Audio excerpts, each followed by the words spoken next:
I don't remember a time when curling wasn't a part of my life. When I wasn't putting in... Hey Ben, what's the Aztec Safety online e-learning website again? Yeah, that would be aztecsafety.com.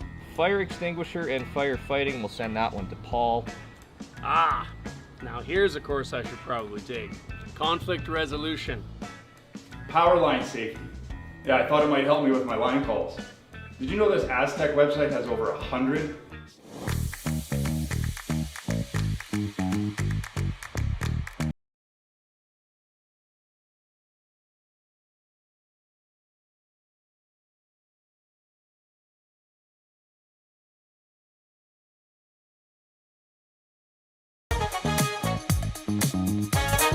So with the impact to my business and income, will this delay my retirement? I know you're worried, Marshall, but based on the original plan we came up with, you're only about 6. We asked Saskatchewan what they know about 5G. More speed, more innovation. It's going to make our lives a whole heck of a lot easier. This is what 5G looks like. Better, faster. Sounds like one more G. Sounds pretty good. I don't know what it means. All you really need to know is the future of 5G.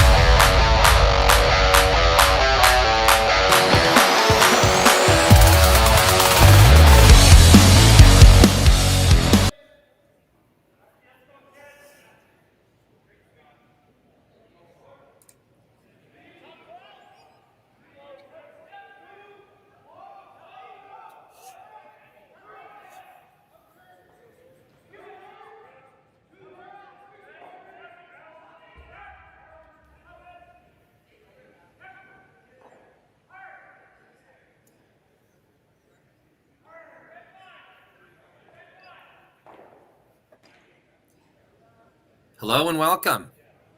RBC Dominion Securities Western Showdown. We got Gushue. This will be a fun one. My name's Rory McCusker. I'm joined by David Wills. Hello, David. Hello there.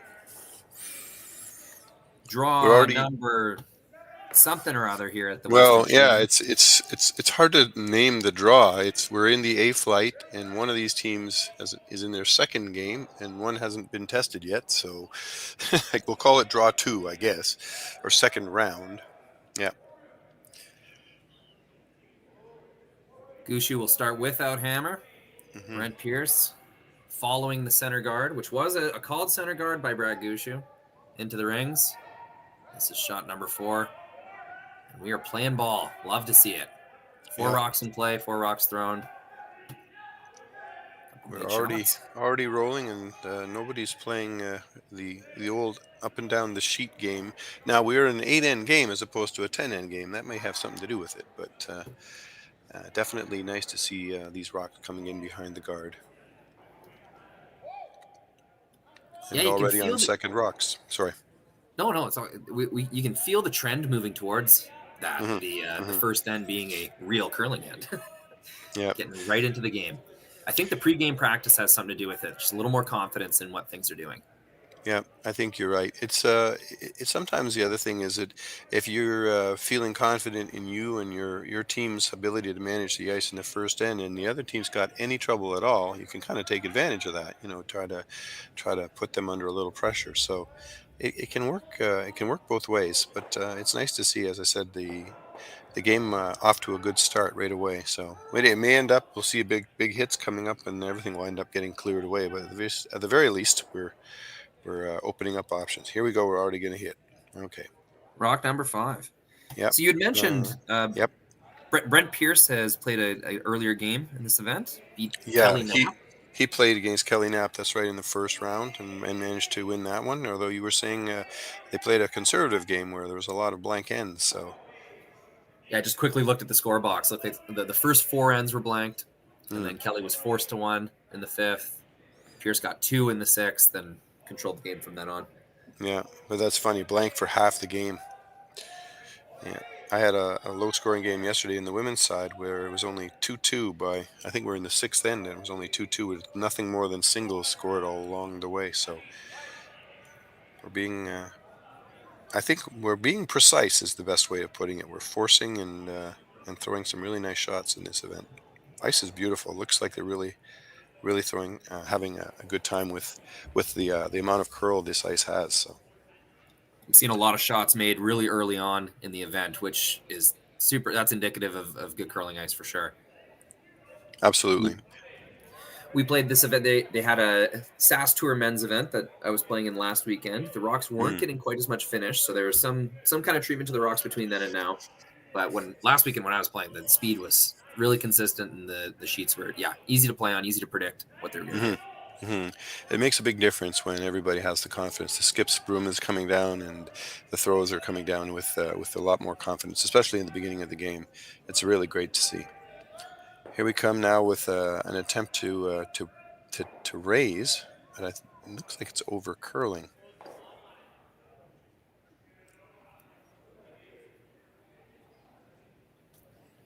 Yeah, I'd be really interested to know what the very specific call was there. Exactly what Brad wanted that rock to do. Sort of come down into the pack, but I'm not sure. It's a really good question. All righty, now what's Brent going to do?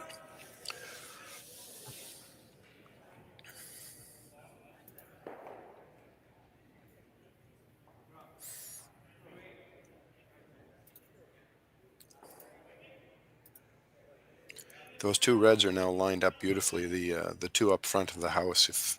If anybody wanted to try and throw weight and knock them straight back, I think they could do a little bit of damage. So I think that might be one of the things he's worried about. Yeah, as he's standing here checking the angle.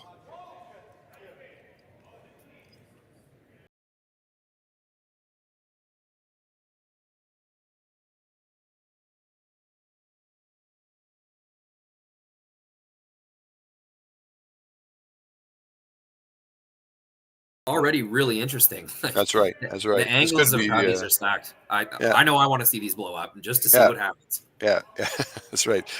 Throw the shot for the benefit of the commentators, so we can enjoy watching the effect.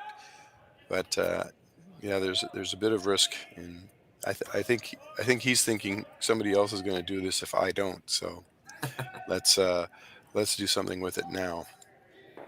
All in all, the kind of stack at the front of the rings isn't that bad for him. It's kind of Gushue has to do a lot of work here, so I'd be tempted to just let it be. Or throw something in between the reds and the yellows just to get in the way. Even if you came down and bumped your own yellow, or I don't know. I don't know that it's really that much of a problem as long as you get something that takes away options for your opponent. Okay. So we're looking at a top 12 kind of half-covered freeze to his own rock. I guess in the idea that eventually he's going to try and remove that red and sit.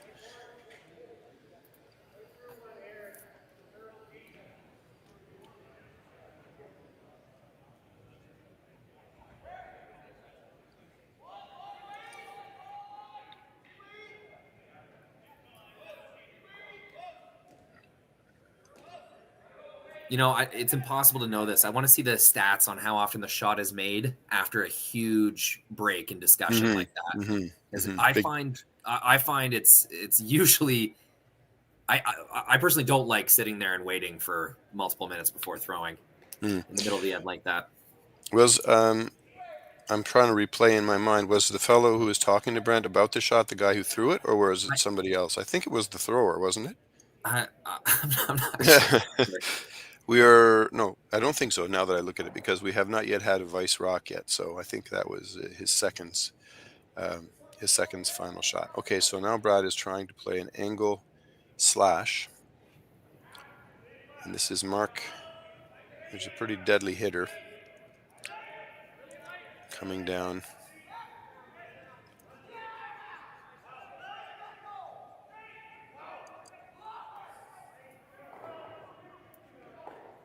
Oh, it's rolled in. Okay, I thought he was going to try and bump back to take out the yellow, but it clearly was a, I don't know, hit and stick or even hit and roll. Lots of options for red. Yellow has to be awfully, awfully careful here.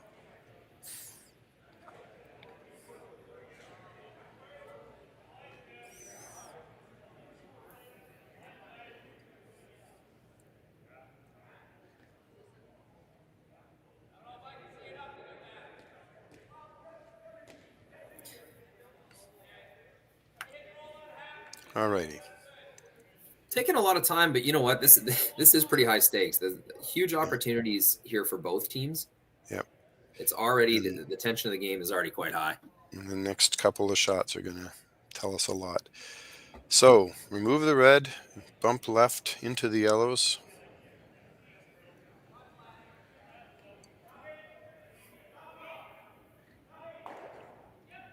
Expose the other red a little bit more so it can be removed. Lots of possibilities here.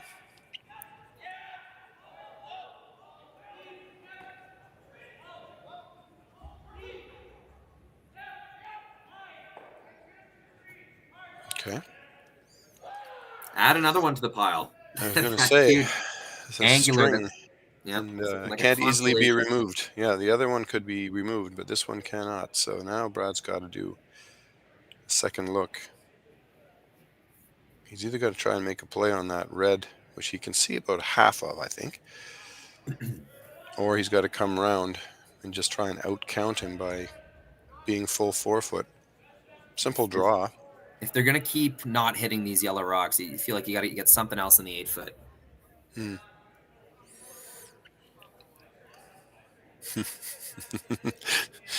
Mark doesn't know if he he could see that funny reaction when Brad's talking about it. He sort of shakes his head going, I don't know.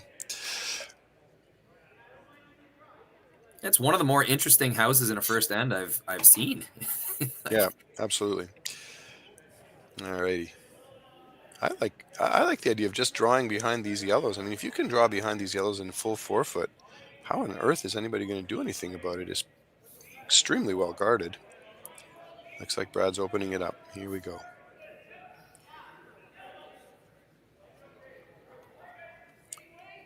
Big weight, nose hit. Oh, I just wish we had mics on them for this one. I'd love to hear what these discussions were.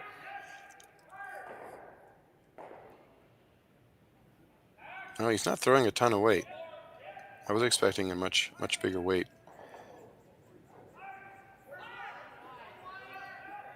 Just need to move something so you can start hitting yellows. That's gonna not a lot moved around. The red's now in a position where it can easily be tapped or potentially removed, which will really put yellow in a nice spot. So not sure if Brent is going to try it or not. What didn't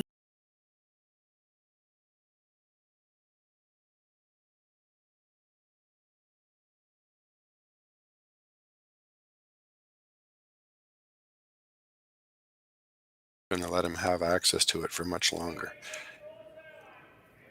Yeah, agreed. And making the tap on the red yourself on the intern side, I don't think that's that good. Kind of buries the red even further into the 4-foot, unaccessible. Yeah,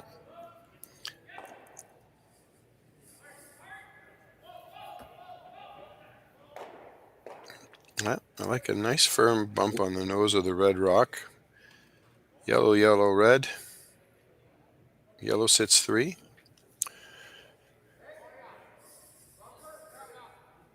This might be the longest first end in the history of curling.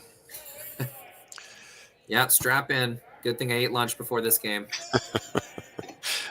Are they on a clock? There's no clock visible on any of the monitors, but I don't know if they're on a clock. No, certainly not. The army of volunteers it requires is really tough. You rarely see clocks outside of national and official events.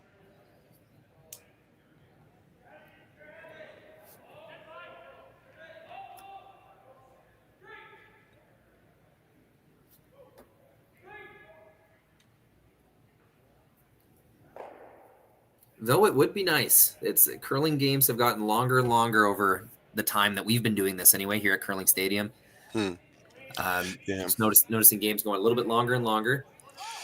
Yeah, it's interesting because a lot of times they'll say, well, there are no clocks, but of course we encourage you to play quickly and smoothly and without delay and yada yada. And everybody understands that. But then once you get out on the ice, you don't really think about it much. And I've seen some games drag on and on and on. And I mean, I don't want anybody to feel like they have to rush, but wow, sometimes Like this end has just been. I don't even mind that it's taking a long time, but it should almost sort of be. They have to compensate by playing the next couple ends a little faster. Right? Like they don't. If there's no clocks, they don't have to do that at all. There's no obligation. So we'll see how it ends up. At least this end has been quite interesting tactically, and there are, very costly decisions being considered in terms of how many rocks are in play. But, well, I also wonder if a team like Team Pierce is thinking about the fact that they're playing Team Gushue, and so they're sort of looking at it and saying, let's make sure we do everything absolutely right. Oh yeah. How many times are we going to be in a really good battle with a team like this? So. Oh yeah. If I was playing Gushue at this tournament, especially in this position as the underdog, you'd just be geeked up walking into the rink. Absolutely, you'd be so excited for this one. This is your Briar. This is Team Gushue. This isn't just another curling team. Oh, this is over curling and catching the guard. Yeah. All right. No. Sitting frozen, edge of the 12 foot. That's still pretty lonely red in the rings. Yep. They have to definitely make sure that they find a way to protect this, or else. And they actually moved. The guard was more or less exactly covering the red in the top of the 4 foot, and now that guard just got bumped over, so it's not actually covering it the same amount anymore.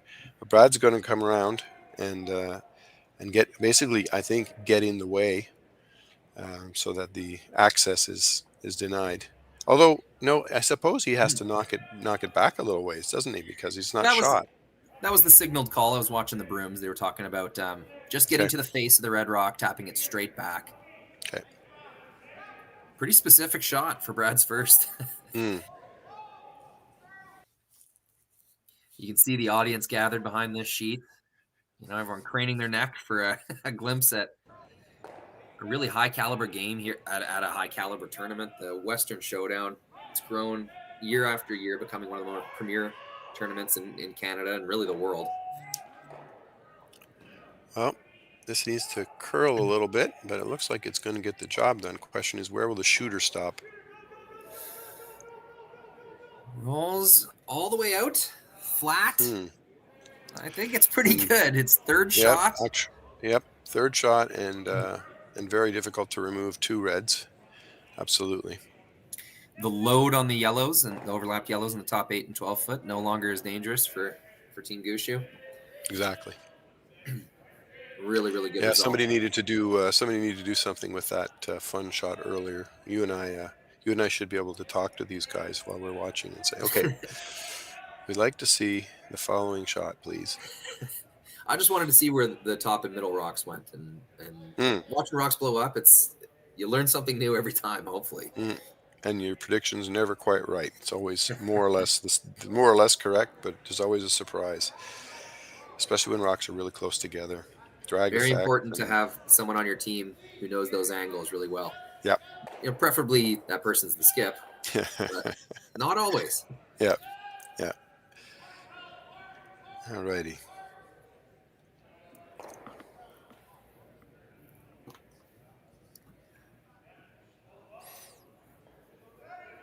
Yeah, awesome curling town, Swift Current.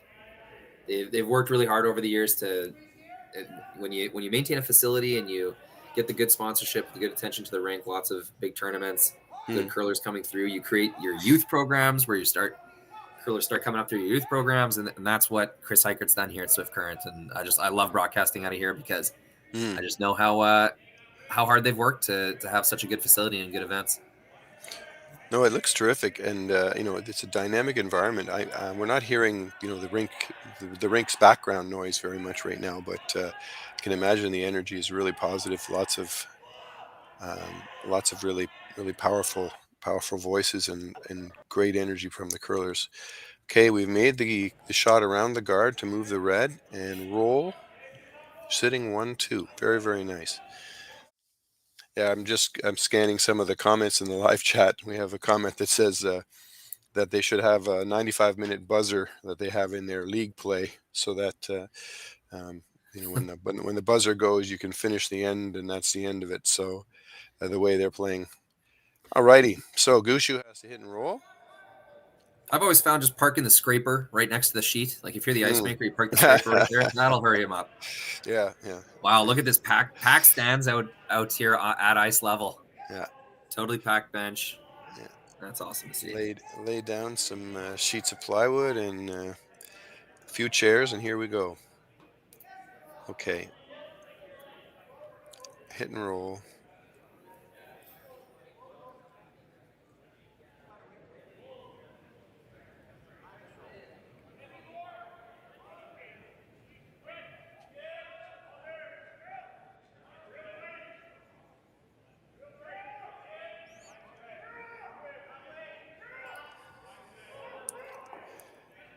Now, a hit. Oh boy. Not much of a roll. Now here's a question: can they make a double on the two reds? And Absolutely they can. Score a whole bunch. Just how hard is it is the question. And are you able to hit the low one first and still make it? I'm thinking the answer is yes. But either way, whether you're hitting the high one first or you're hitting the low one first, this has to be a missile.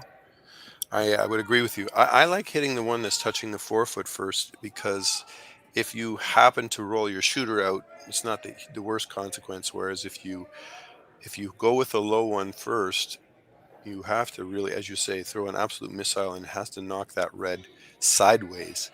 And that's, I would say it's a little more difficult to make it that way. But yeah, again, you and I are a little bit of guessing what we're going to see. So, and what about if he was to drive back the red, the top of the house, into the two yellows and come across? Would that be fun? It'd be fun, but I don't think it'd be for more than two, and I don't even know if it's for two. Here, this is a good angle we have. Thanks, Connor, for getting the back here. Just Connor Sims on the production, switching cameras for us here. The Curling Stadium crew. I think if you hit the low one first, it hits the bottom half of the top one and it pushes it into the other yellow. I don't think it's there hitting the bottom one first. Yeah. So it's but it's very thin though, right? Very, very thin hit, and then over onto the red. This will be very interesting to see how we end up.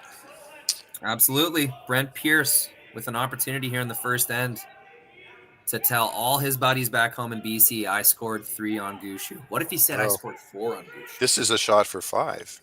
If he sticks his shooter, it's for 5. Absolutely. But, worst, let's see what happens. I am so excited.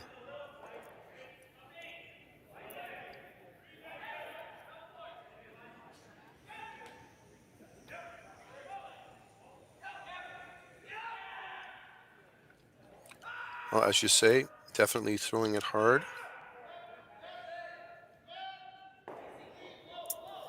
Thick off the top, and it rolls over top. It's still a single.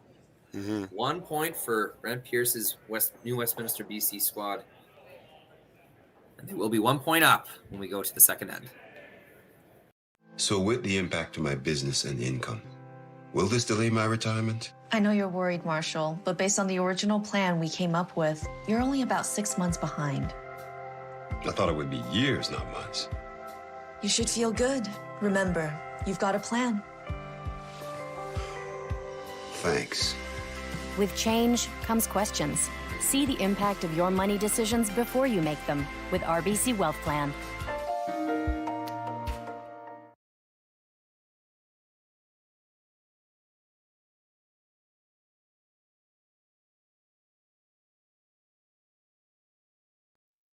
Handcrafted in Canada.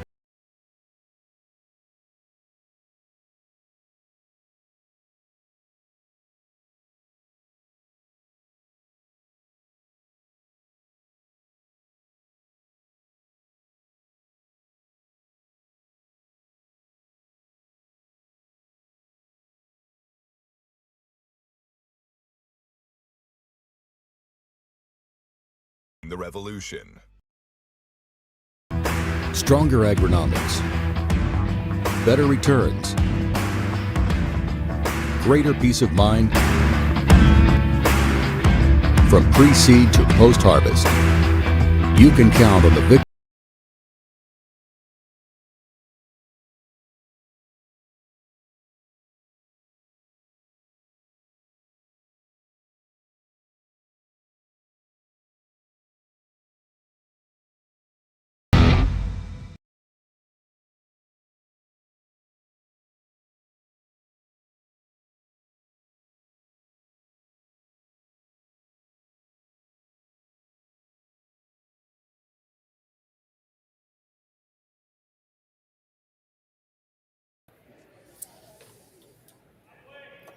Welcome back. Swift Current. It's the RBC Dominion Securities Western Showdown. The most fun you're going to have this weekend is watching curling with us all the way through to Monday. This is a men's A event. Brad Gushue, Brent Pierce. Dave, we had quite a first end, didn't we? Oh, that was great. I mean, it was interesting to see all the different angles, different options, different possibilities. It did go on for a while, so I think it would be refreshing for everybody if we had one that was a little simpler. But wow, what an amazing end. And it ended up just with 1 point after all that. It was looking almost like a mixed doubles end where there were so many rocks in play. You figured somebody's somehow going to manufacture a big number, but that's okay. 1 point gets us started, and Gushue has now got the hammer. I'm just checking in on the chat, and they were having as much fun as we were, David, watching that end. I think so too, yeah.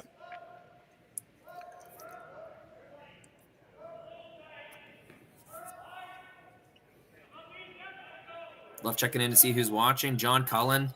I bet he's went through 2 bags of lozenges. How is your voice doing, John, after all that commentating at the Grand Slam of Curling? Home Team Live, the broadcast of the Grand Slam of Curling has been taking on a huge task. Streaming 3 sheets at once, putting their own commentators on nearly every draw. Really impressive, John and Tanner Gates and that whole Home Team crew. No, the Grand Slams have been incredibly entertaining, absolutely, and that's a credit to the people who are doing all the work to make sure that we get our cameras set up right. We have good production, and I think the curlers benefit too because they have a lot of people following, and they can turn and say to people, "Hey, have a look! It's going to be here or it's going to be there." I just love how we're building that energy with what I guess I'll just loosely call fans, people who are always interested and always following. It's just been fantastic. Really nice looking tap coming around the center guard. 3 rocks right down the middle, but with 5 rocks total thrown, it is now healing time for Brad Gushue. May have a sour taste in his mouth and how crazy last end got. I think he might be the one to switch gears here. Yeah, it'll be nice to see them get a little bit aggressive, but in a weird way, we could say that Brad got away with one there because I think they all knew that there was a big shot there that had it been made could have been a very big number. But one's fine for now. Let's go and see where we get to. Oh, just a straight peel on one side. It seems like it overcurled. You know what? Right when Gushue split off his own on his last rock there, you know what it reminded me of, and I haven't kind of felt that way in a long time, was the Olympic final, the John Schuster Nicodine Olympic final, where all of a sudden Schuster has this double for 5, and the upset was on. That's just kind of, I don't know. Call me, that might be a little dramatic, but that's kind of what it reminded me of. It's like an accidental. Well, we've got all these rocks building up in the house, and nobody's too worried because we know who shot, and things are fine. And then all of a sudden, you kind of look and say, "Uh-oh, look out!" So it can sneak up on you a little bit. So, and that doesn't happen very often with games at this level, but once in a while. Here we go. Another centerline guard coming back, essentially replacing the rock that was just removed. This is sliding a little farther than the other one. Here you go. There's a triple there. Hit it the right way. Yep.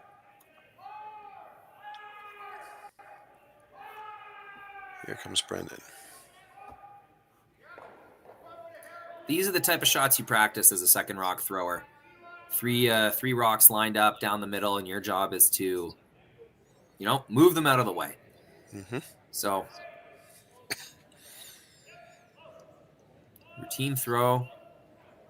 Just got to hit it at the right angle. A little thicker than they wanted, I bet, but that's going to do the trick. All 3 rocks have left the center line. And guarding their red. Yeah, exactly. Botcher's addition to the Gushue squad has been really fun to watch. Yeah. A lot of speculation going in. Yeah. I was in Lacombe for the Pan Continental, and got to see sort of the first, I guess you'd call, serious, full-on event that they played as a team. And Brendan looked completely comfortable. They looked comfortable. When you have players at this level working together, it's nice to see how easily things seem to fit. Communication, even physical positioning around the rock, little things like that can get a bit awkward, all looked really solid. Oh, absolutely. Very nice. I was in Lacombe as well watching that tournament, and yeah, I saw the same thing as you. The really surprising dynamic part of that change was how much more of a voice Jeff Walker had at that Lacombe event. If you're watching the broadcast, so I was there working for World Curling in the broadcast truck, and we could, the mic'd up moments. You heard Jeff giving so much input and making a lot of confident calls and declarations. I think that was so healthy for the transition to fill in that kind of void of communication, losing your previous player. And yeah, I was really impressed with Jeff Walker's role. Yeah, I think there's Brendan's got a lot of great input, but he also, I think, is slightly more hesitant, at least in the early days, and that event was the definition of early days for them. And I think you're right, Jeff sort of stepped up to be fill the void a little bit for them, but I don't think it's been necessary since then. I think the energy as a team that they have now is very, very harmonious.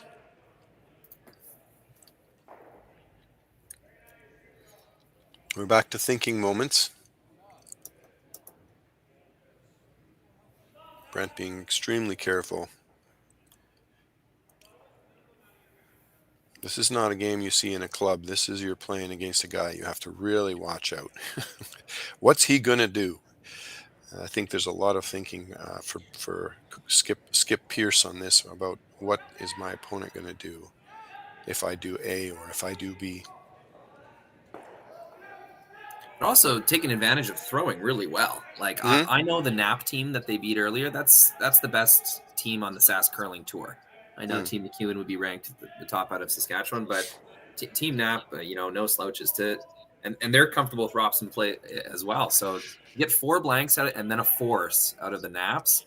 When I see that score line, I instantly see, okay, this is a team that's playing well, that knows what they want, knows what they're good at, and on another note, how we've started off here, David, I cannot believe there was 4 blank ends in that earlier game. These guys are going to the wall here. It was 8 rocks and 6 in the house and 2 up front. My goodness. Only there's how many behind? Hardly any behind the house. So it's amazing. Now there's a hit and roll here, but I don't know what Brad's thinking. This is one of those things where you're playing 2-3 shots in advance, setting yourself up for things. So let's see what he's got going on. It looks like they're trying to angle tap their own red. It's a very skinny shot.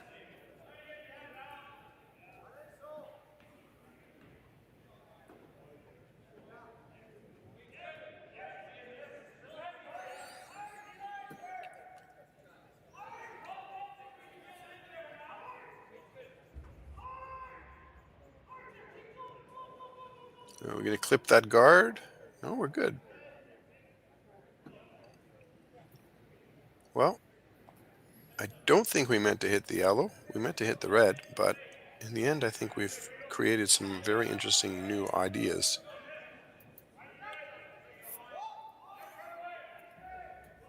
Certainly a lot of situations that Brent Pierce has now got to be very careful. For sure. Still got to give kind of the advantage Pierce right now, don't you think? There's 2 really makeable ways to separate these stones and close off that button area for Gushue.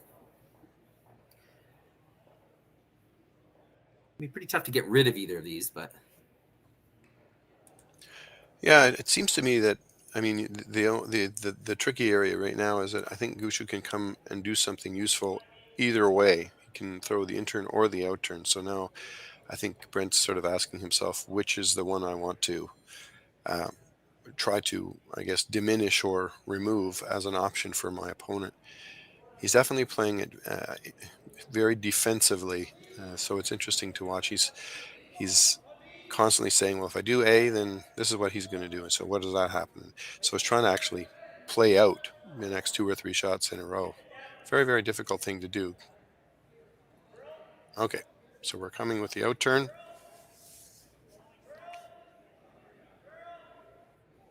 A little tap. Just seeing another pan of the stacked crowd. And you know what? These are local curling fans. This is not, I'm not thinking this is traveling coaches and family. Like, this is just Swift Current Saskatchewan knowing that they have a great ticket in town with some of the top teams in the world. They've come out to take it all in. Absolutely. I like the ones standing up at the very back. Those are the ones I love because they're you'll see them moving, sort of shuffling back and forth and trying to get a better view of everything. Yeah. What's not clear to me is how much distance is there between the stands and the sheet we're watching. This is sheet 3, so the stands will be on sheet 1. Okay. So there's one game in between them then. Just one, yeah. Yep.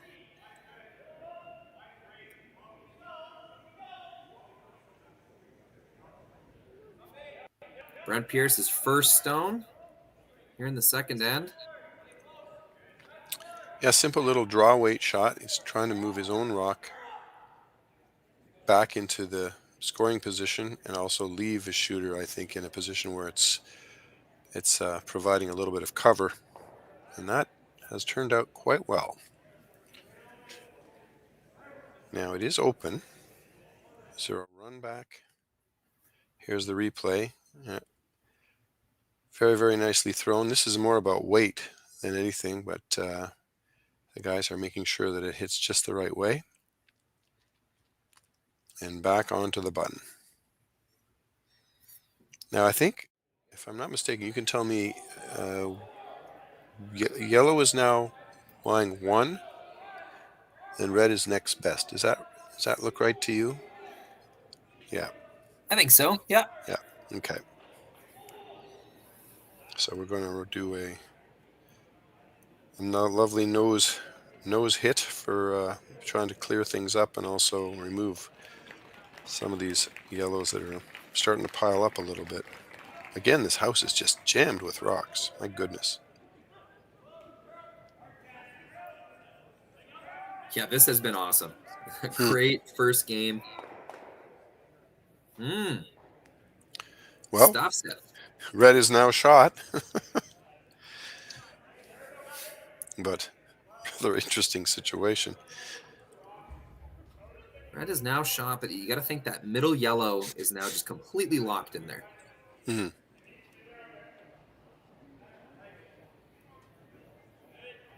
I don't know though. What if you hit the red at the top of the 4-foot hard enough? Could you remove both yellows and keep 2 reds in there? You might be able to do that. I'm not sure. I feel like once the middle yellow hits its buddy on the left there, it's kind of going straight downwards, and will probably take out the red one on the tee line. I guarantee you that Brent is not going to give us a chance to watch that. I think we have to wait. I think we have to wait for Team Gushue to get that one. The commentators demand it. Yes. The rocks move. I think just looking through the guy's legs there, yeah, there's no way for that yellow to go clean through. It's hitting yellow then red, I think. From above, it looked much nicer than it does from this angle. Great angle. I love getting the different angles because from above, it's an amazing view. It's it's the default curling broadcast view, but it can be deceiving. All right, so another out turn down basically into the gap, and try and make sure that you end up setting shot.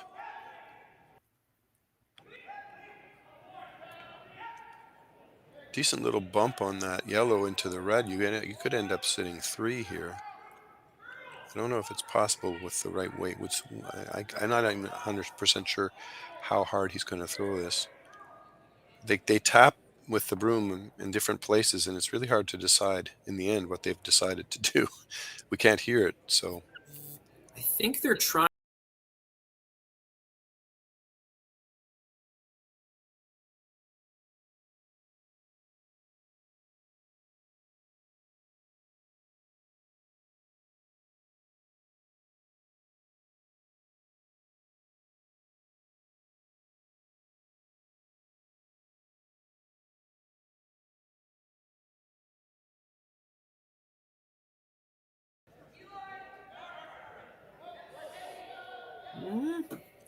Pretty darn good. I don't think try, he meant to hit the top red first, but my goodness. Now no, I'm pretty sure they're trying to get through, but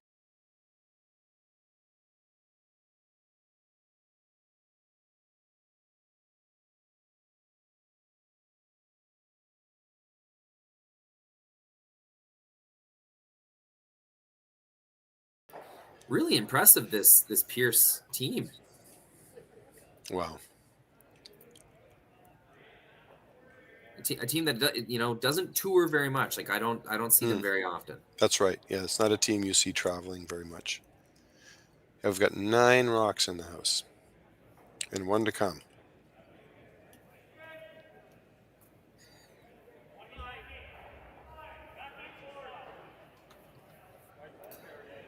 Are they thinking that that yellow on the left? Yeah, well, I think they're wondering if who's shot. If yellow is shot, they have to do something about it. But if red shot, they could theoretically just ignore everything and maybe just try to draw. Or you can see Jeff tap that stone. I think it's yellow. So Brad's going to try and chip the red. Yeah, does that make contact with the higher yellow at the top of the button at all? Just the one that they think is shot. I think that's the goal. Red, yellow, yellow, yellow. The yellow that is shot rock goes back to the back of the house, and then they sit 1. I guess I was asking if it might roll past the center line and chip the other yellow in for shot, but I see. Must not be too much of a concern. Well, we've got treated to another incredible curling end in the second end. Brad Gushue's last. Try and make sure he scores his single here in the second.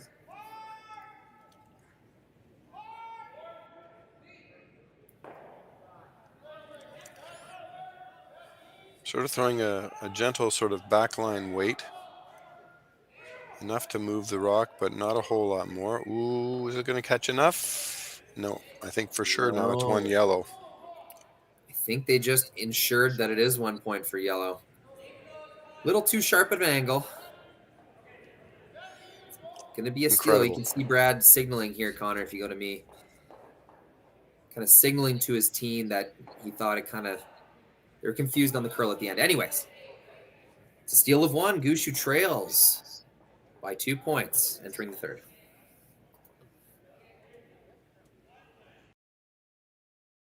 We asked Saskatchewan what they know about 5G. More speed, more innovation. It's going to make our lives a whole heck of a lot easier. This is what 5G looks like. Better, faster. Sounds like 1 more G. Sounds pretty good. I don't know what it means. All you really need to know is the future of 5G is here and will continue improving through investments in network technology.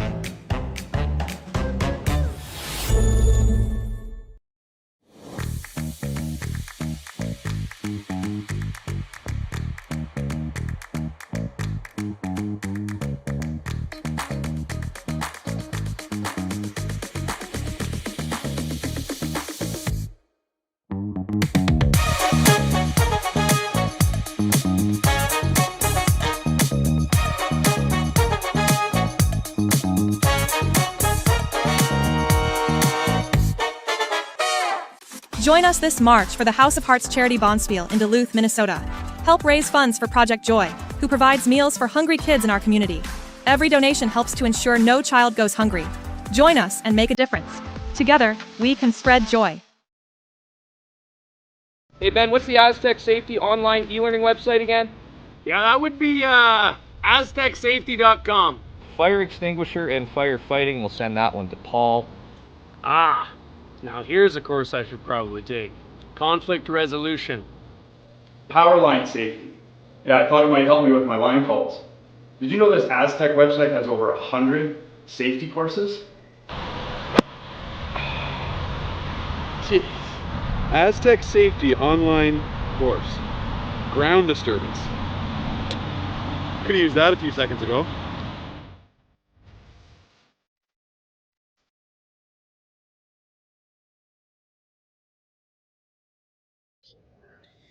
Welcome back to Swift Currents. And guess what? We got more rocks in play. It's been a really interesting first two ends. It has taken about 50 minutes to play the first two ends, which is longer than you'd like, but they've both been super interesting. Yep, lots of rocks in play, lots of angles, lots of thinking and calculating. And in the end, Team Pierce has managed 2 points, which is quite impressive. I'd say it's pretty deserved as well. They've taken some risks, but they've really made a lot of shots in a row, and they've made most of the big ones, which is equally as important. And I think they deserve a lead right now. All right, we're playing off to the wings.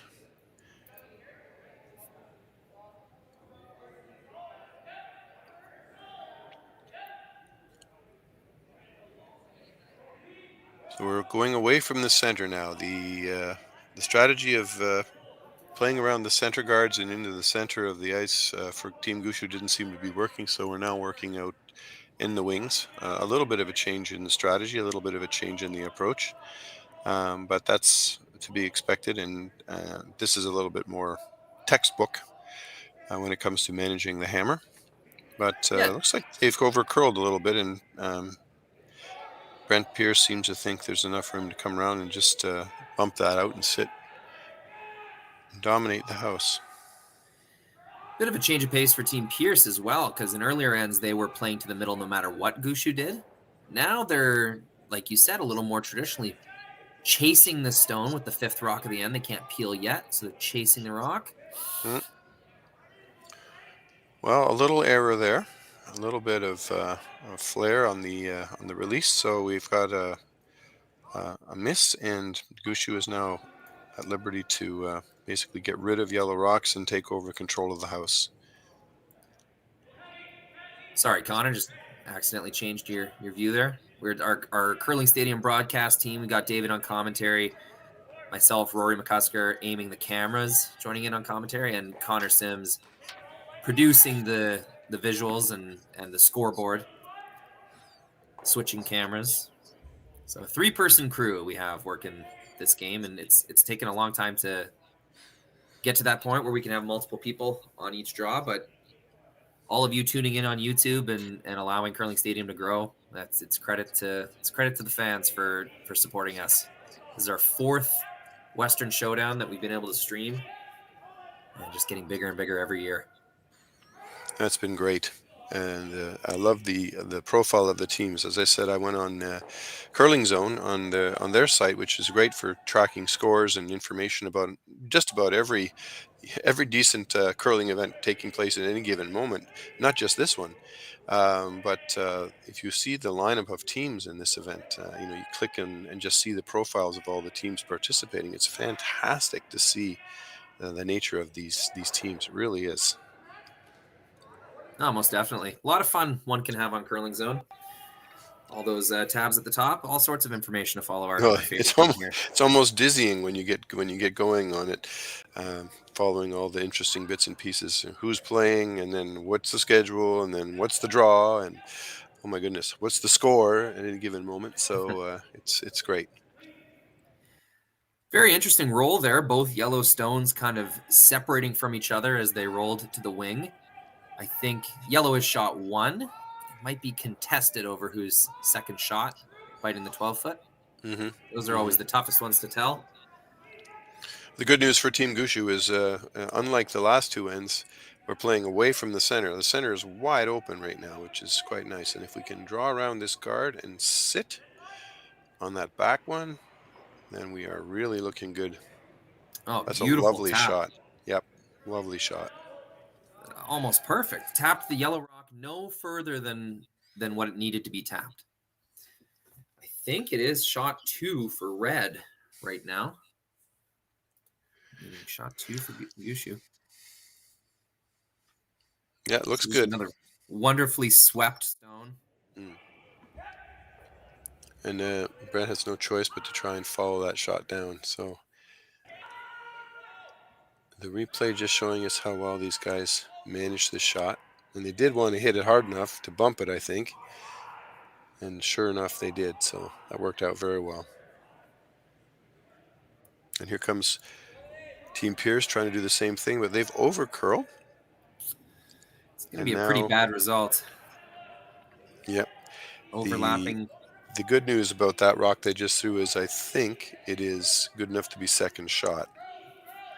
So it does take away a little bit of the strength. But I think, yeah, Gushue's... Oh. I thought he was going to try to draw. And then he's starting to look at the idea of hit and roll. Yeah, you want to keep your red in the back of the rings relevant. Oh,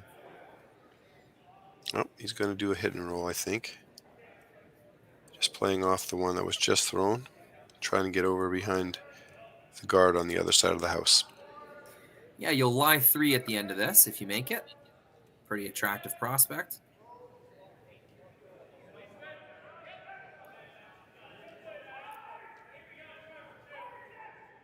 This is curling a lot. And it will jam the red at the back. Very unfortunate. The shooter itself, I don't think, counts for second or even third shot. Interesting. Or maybe third. Obviously over curl. Definitely didn't want it to over curl. We have the replay coming down, and it appears they thought it was looking good to start, but then once it broke, as hard as Jeff was able to sweep, he wasn't able to save the line. So, yeah, definitely over curled.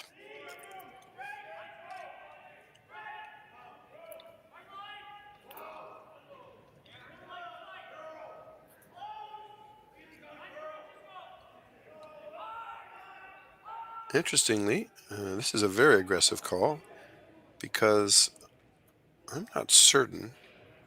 It's hard to tell because we never know exactly whether we can trust our camera angles, but I think red is at least shot and maybe even first and second shot. I thought they were first and third, but yeah, it's difficult to tell. So this is a very aggressive call. Yeah, not a lot of reward for hitting that top red, though. You know, you're not going to be in the rings. Yep.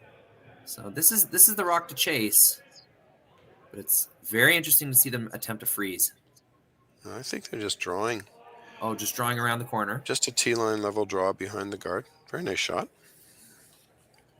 But I think entirely accessible. Looks like Gushue's just going to play a freeze to it. See, I wonder why they wouldn't want to remove that red stone. They would be shot 2, I thought. Come all the way back and bump it. Yeah. Well, it leaves an awful lot of room for Team Gushue to come in. I suppose they were just trying to take over. Had it curled a little more and been a tiny bit shorter, it could have been very deadly. But here we go. It looks like an attempt to tap and even tap and just sit. This looks more like ice for a draw. Just a pure draw. Little freeze. Maybe little tap. Yep. I thought they might want to remove this stone from the rings and get that the back red back in the conversation. I think that needed to slow down. Well, wide open, and now we have a chance to remove 2 reds. And I think they knew it was heavy and just wanted it to curl.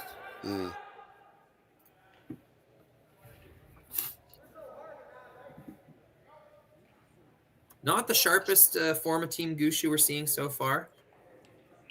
Yeah, just little bits of curl, over curl, under curl, heavy, but ever so slight. Yeah, first game at the event. It's going to take them a little bit to acclimate to this environment. No 2 curling clubs are the same. Yeah. Always a little bit of difference in the ice. That's one of my favorite parts of watching curling is watching the athletes adjust to different ice conditions. And the teams with what was called more competitive experience or more high-level competitive experience are not necessarily dominating. It's if you look at both sides, the women's and the men's draws, there have been all kinds of surprises early on in the draws. And this is a triple knockout, so everybody's alive until they've lost 3 times. But I mean, we're seeing all kinds of things. If you look at the women's side, you know, Chelsea Carey and Carrie Anderson are already down the draw somewhere, but you know everybody's still fighting. But there are no obvious predictions anymore.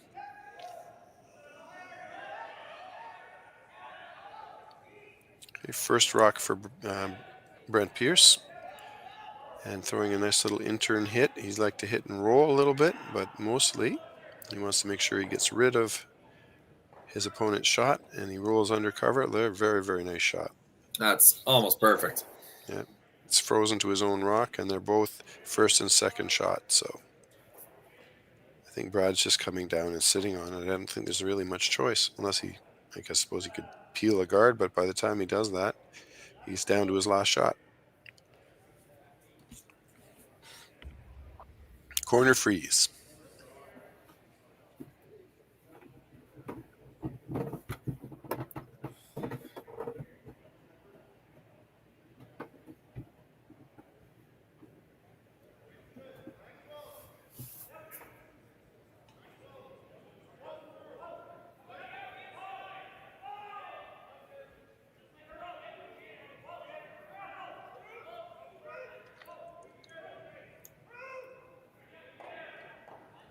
Well, the sweepers don't seem worried about the weight. It's more about making sure this line. Yeah, this has turned into a really quick spot. This is a few rocks down this path now. Really well broken in. That rock is just gliding and gliding and gliding. Having some trouble getting the finish that they were expecting out of both Brad and Mark's stones down this. I agree. Yep, I agree.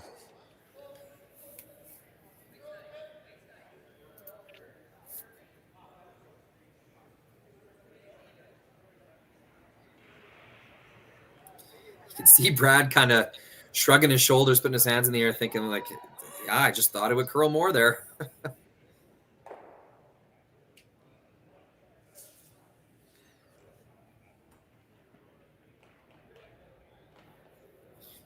Still talking about that path, Mark and Brad are. A lot of muttering happening behind the house. Lots of game left, though. This end did kind of shape the way that Gushue was hoping it did. It was wide open. They were trying to keep rocks alive around the 12 foot, knowing that they weren't in any trouble to score their single point. So this was a fairly well manufactured end from Team Gushue. They just couldn't make the right shots at the right time to set up that multiple score. Another undercurl down that same path, this time by the other team. Yeah, that did not finish as much as they expected. However, it did finish enough to do the job, which essentially was to just remove the red or remove it from contender as a shot rock, and then they're now sitting 2, maybe even 3, and Brad has no choice but to just have a simple draw, basically draw the button, and then we'll be back to a 2-1 game. Last rock for Brad Gushue, down 2 points, facing 3 counters. Draw to keep himself in the conversation. This game that they've been getting outplayed the first 3 ends.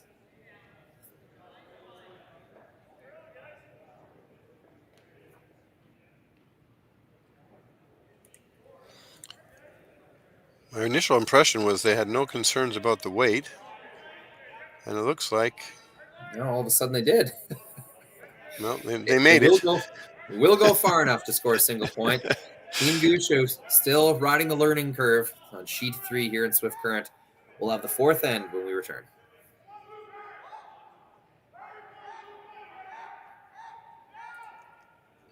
Gee whiz.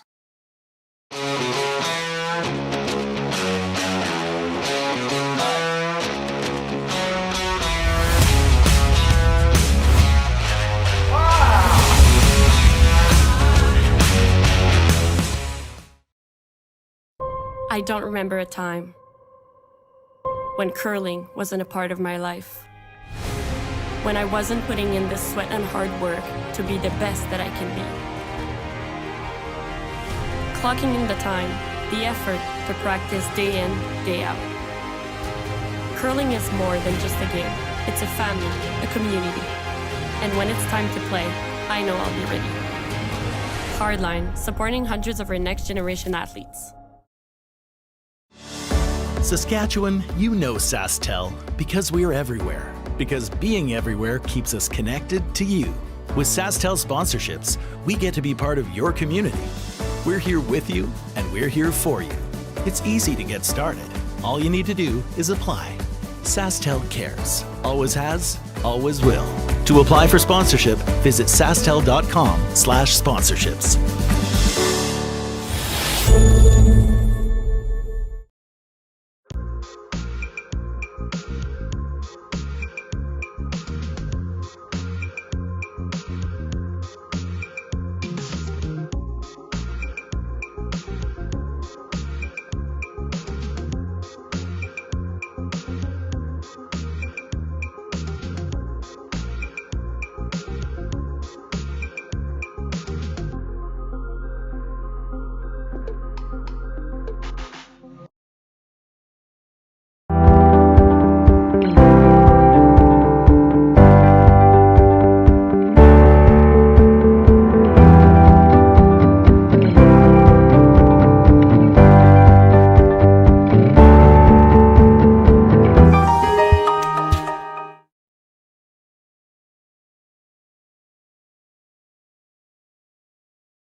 We are back, and for a really entertaining game. First two ends, very messy, very interesting. I expect a curling puzzle from those two ends, David. I don't know if you follow that Facebook account. Yes, absolutely. It's what's your call kind of situations, and definitely there's a lot of very, very interesting options. This has been an amazing game to watch, and mostly because of the amount of kind of finesse shots that we've seen them trying to do. Lots of taps and freezes. So it's been interesting. And now we're back to playing down the center again. We went out to the wings. Well, I guess it sort of worked in a sense, because you could say that Gushue scored. He'd scored his point finally, got rid of the hammer, but now we're back to the center. Even that third end was quite interesting in its own way, even though there wasn't a lot of guards in play, and we were mostly playing to the very edges of the house. But even that was quite interesting in its own way, watching them manage the rolls and some of the mistakes we saw. So now we're trying to keep things nice and clean. Brent Pierce has got his hammer back, and he needs to try and just keep things nice and clean so he can maintain control. So Nicholas Umbach, lead for Team Pierce. This will be his first hit of the game. Makes it quite well. Mm-hmm. Always gets your heart racing a little more when you're playing lead and you're asked to make a big hit and roll or a peel or something. It's irregular in your shot regimen, so you really want to make sure you make it. Mm-hmm. But he's left a double for Brendan, so I think, well, I'd say it's relatively straightforward for curlers at this level.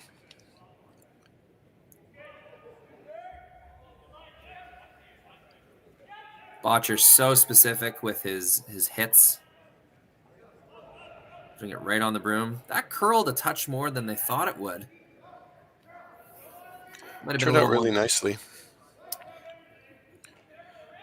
You have it sort of guarded, but not quite, and then now the yellow is quite exposed. Yeah, with that weight, were they trying to get both yellows out? I could see Mark kind of gesture with his broom. Get on out of there. So I think so. I think so. It needed to hit the first rock a little bit more thinly. It over curled in a sense, but it's not a horrible result right now. We're early in the end, so I think it's more positionally setting everything up. Brent has asked for hack weight here, so I think he's trying to come around the top and just bump the red through. It's going to be an interesting thing to see where the shooter ends up.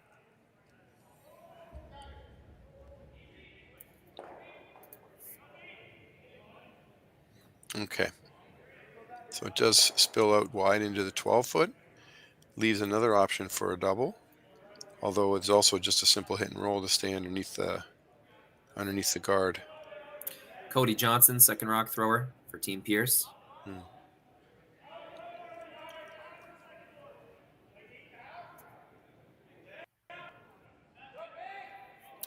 Now double opportunity number 2.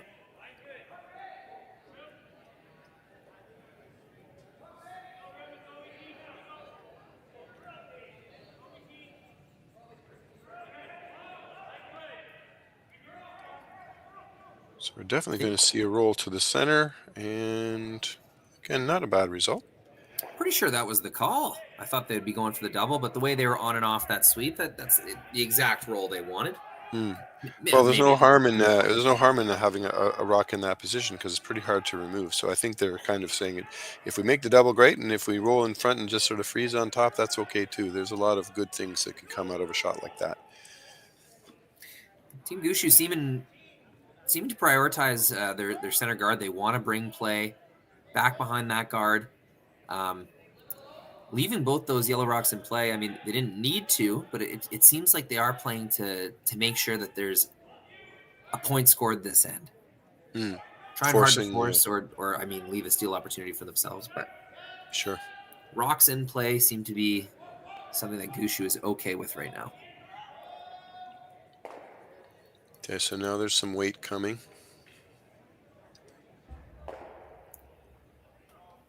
And 2 rocks gone, including. Oh, that spin! That spun back in, I'm pretty sure. Oh. And I was saying this in my earlier games, the way these rocks are treated and the way curling ice is now, you have to expect on a slow roll that the rock will curl back, like literally make a hook shape and come back towards its direction of momentum. You have Amazing. to expect that now. It happens so often.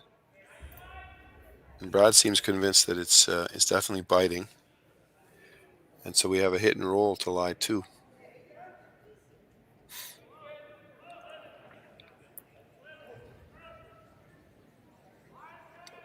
It's a lot cleaner this end. We haven't got this massive buildup of rocks as we've seen in other ends. So at the very least, it's much more simple and a lot faster pace of play. Sit down. Yeah, game clock at 1 hour and 15 minutes, 1 hour and 10 minutes so far. And we're halfway through the 4th end. So they owe us a bit of time, David. I think they can afford to play a little faster. But like we were saying earlier, it's totally normal for games to go, 2 hours, 20 minutes at this point. And for a while I was thinking it was just slower play and it's the players were just playing slow, but curling's changed. There's more draw shots, more tap shots, thus there's more situations to think about. The ends just don't go as fast as they used to. I know it was like kind of a rule of thumb. Curling end takes about 15 minutes to play. Right. No, that's when 2/3 of the shots were hit weight. Yeah. And there's less decisions to be made. At least more of the shots were played with a little more weight, so that we didn't spend quite as much time watching the rocks coming down and sweeping them in a position. You're right about that.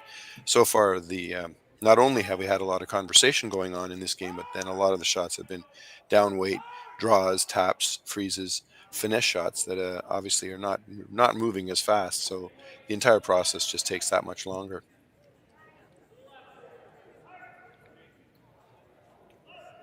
Simple attempt to hit and roll. Both teams are trying to do the same thing. A little inside roll. Not bad. Top of the forefoot. And I think we can safely say red is lying 2. Yeah, I don't think there's a hit and roll in opportunity here.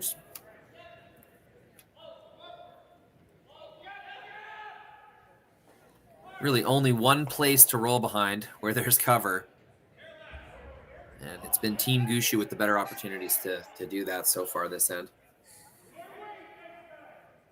So this one, I think sees enough of the rock to make a play on it, but may not be able to stick around.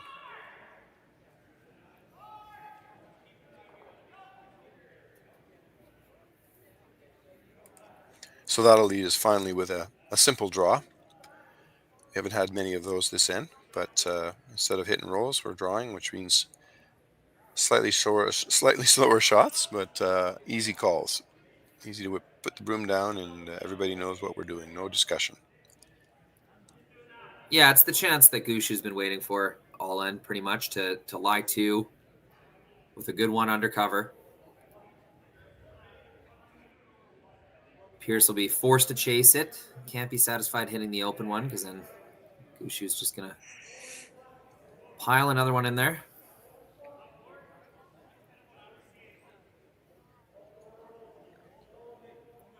If nothing else, looks like a pretty good force opportunity. Mm-hmm. Brad just has to remember his weight from his final shot last end when he was trying to basically draw the 4-foot was a little bit light. And the sweepers are actually jumping on this a little bit sooner, as if he may have just thrown the same weight. It's got a long way to move as well. Yep. I think sweepers were forced to wait for that one and just ran out of time. It was both wide and light. Maybe not wide, but too much ice for sure.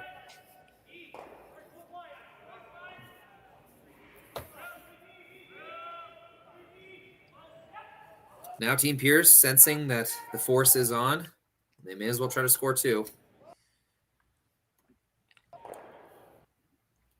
With the overlap of that rock that Brad just threw, there is a kind of magic spot where you can be totally buried with no run back opportunity. You can get all the way into the 4-foot as far as you can possibly curl.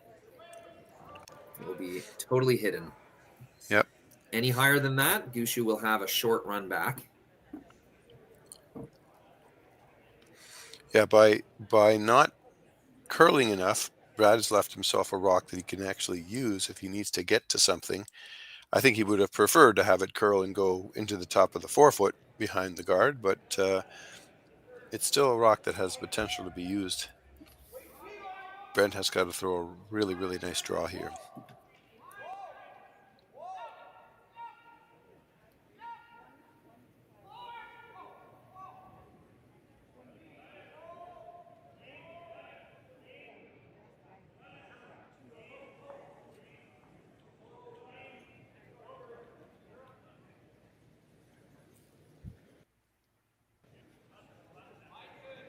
Sweepers on this right away. Yeah, I think there's some worry about it being late. It looks as if it's got enough room to get by the guard. There we go. Oh, that was well managed. Oh dear, it's coming back a little bit too deep.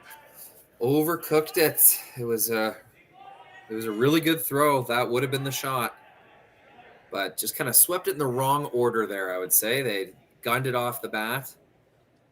Boy, as that rock was approaching the house, though, I wouldn't have expected to see it get that deep.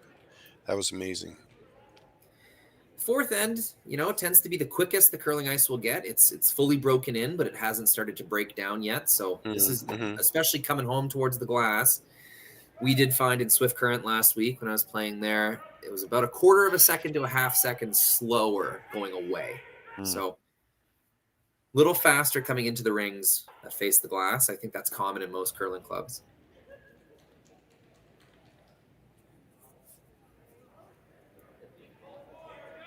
Tricks the sweepers there a little bit, leaves a really good opportunity for Gushue to make a draw of his own.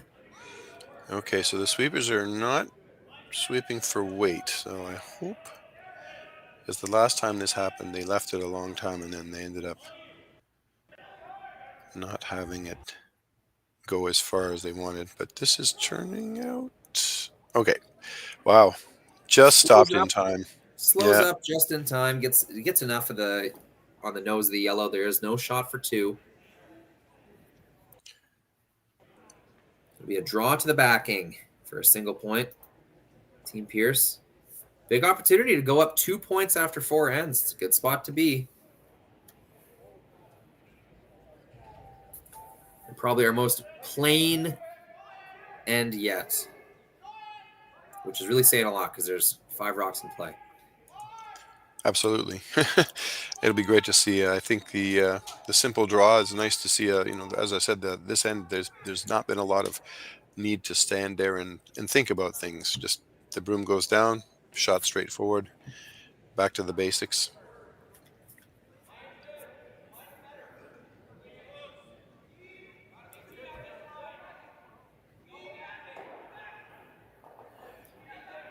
Sweepers wary of their oversweep on the previous stone. Waiting as long as they can on this one. Until they know they have backing, which they do. They'll clean it in for a single point. The score will be 3-1. Team Pierce over Gushue. Gushue will have hammer in the 5th when we return.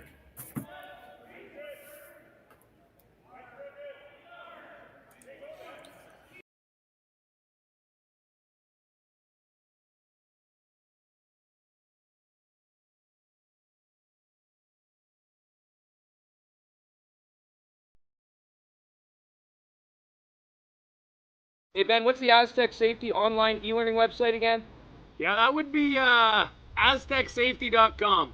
Fire extinguisher and firefighting, we'll send that one to Paul. Ah, now here's a course I should probably take. Conflict resolution. Power line safety. Yeah, I thought it might help me with my line calls.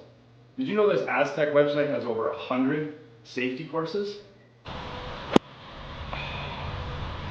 Jeez. Aztec Safety online course. Ground disturbance. Could have used that a few seconds ago.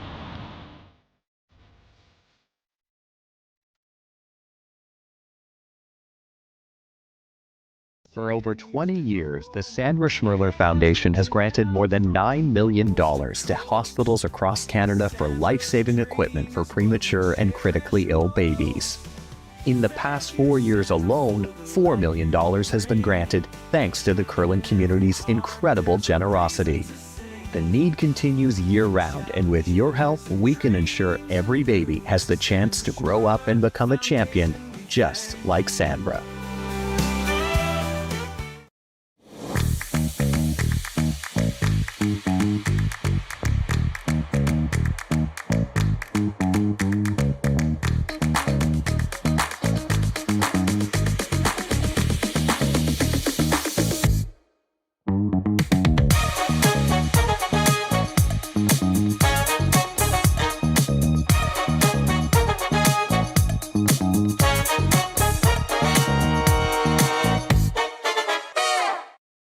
We asked Saskatchewan what they know about 5G. More speed? More innovation? It's gonna make our lives a whole heck of a lot easier. This is what 5G looks like. Better, faster. Sounds like one more G. Sounds pretty good. I don't know what it means. All you really need to know is the future of 5G is here and will continue improving through investments in network technology.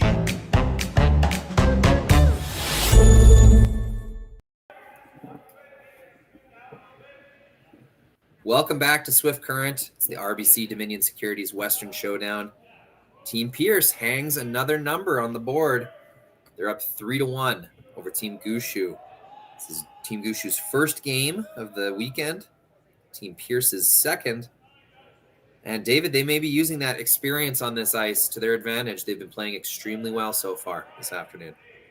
Absolutely. It's I don't think there's much to choose between these two teams right now.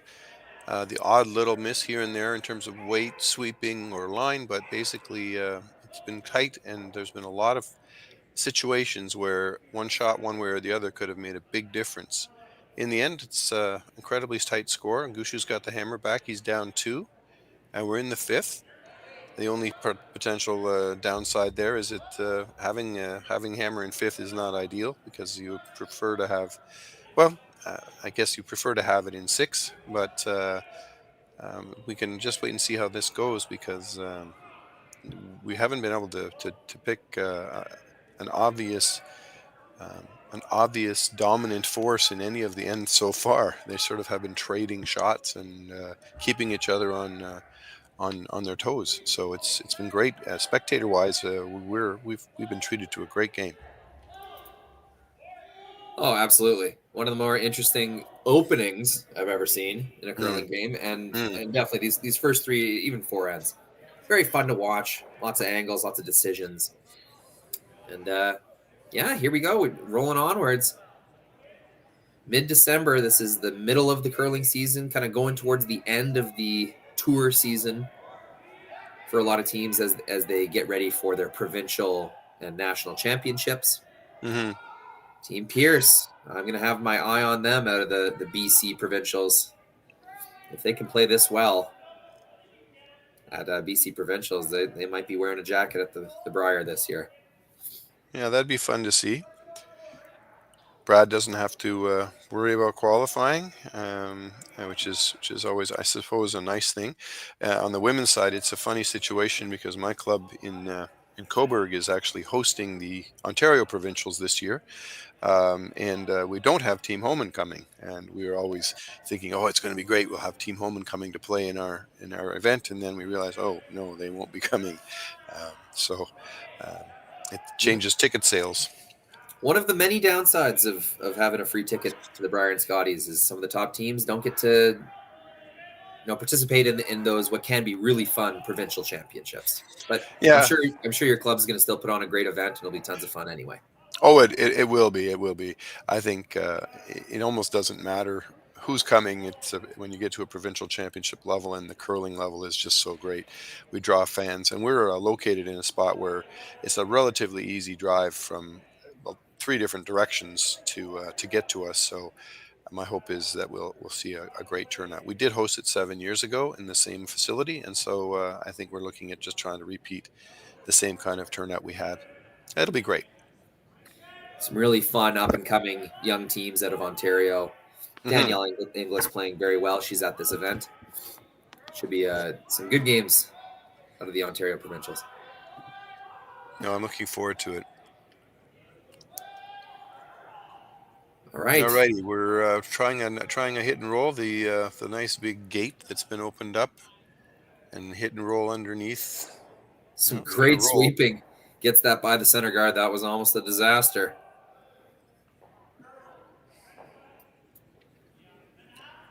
And a chance for Team Gushue to draw underneath in the center. Put this one right on the center line, on the top of the 4-foot. That should be very, very difficult rock to deal with.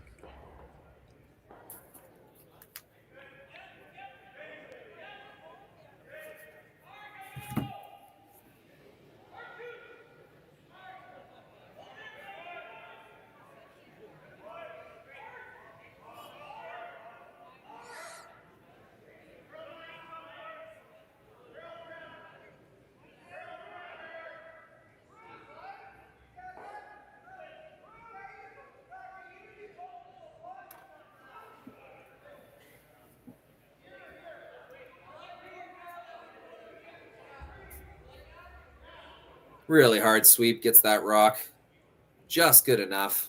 There's no roll in. Yeah, they take away the hit and the roll undercover, but unfortunately it's still quite exposed. I think they would have really loved to see it 2 feet deeper and 6 inches further under the guard. But here we go. Got a little hack weight shot. Like you said, fifth end, it's not as great as scoring in the 6th, but being down 2 points, I think that luxury of kind of picking and choosing when you are going to score kind of goes out the window. Team Gushue, whenever they have hammer, have to try and put something together where they score multiples. That's sort of the spot they're in right now. Yeah, there's definitely some pressure at this point to get things going. Boy, this rock is curling hard. Another great sweep. Holds that straight on. No, shot rock yellow, although I think they would have liked to make this hit and roll under a little more challenging. This is going to be a simpler roll. Yeah, although it's amazing. I don't know how many we've seen this game, but there's been numerous times when we've been trying to hit and roll underneath some guards, and we seem to not quite be making them the right way. It's either it's a little bit outside, and so it just doesn't curl enough and flip under, or it goes too far. And so it'd be nice to see a couple made that are, just exactly the way we want. So big opportunity here. Yeah, good time to get started is right now. Absolutely. Yeah, this is, and it's Mark Nichols, who's renowned for being a deadly curler. So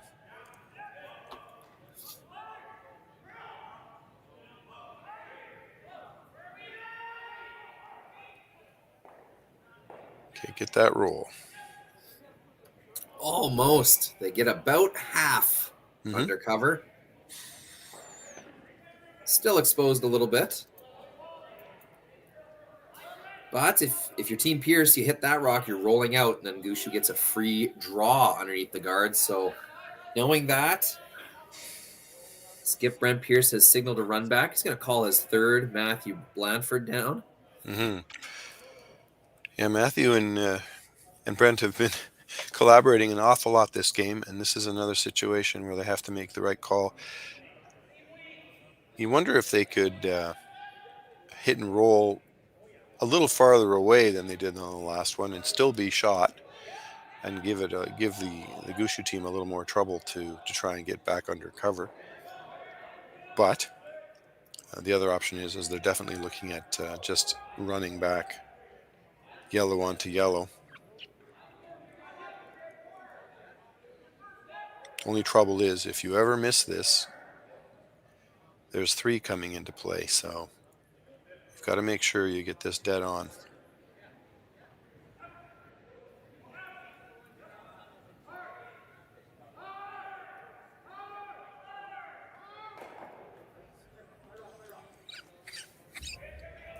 Pretty makeable, though. If you throw this right and you hit it where you want to hit it, this is going to be a pretty good result. You're going to leave your shooter almost straight down the middle.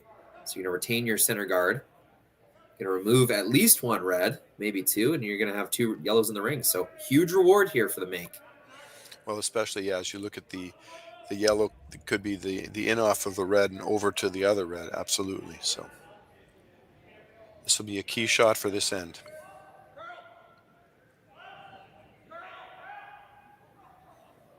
Gets it a little high side. And did it. Absolutely beautiful. Marvelous shot. Both reds leave the rings.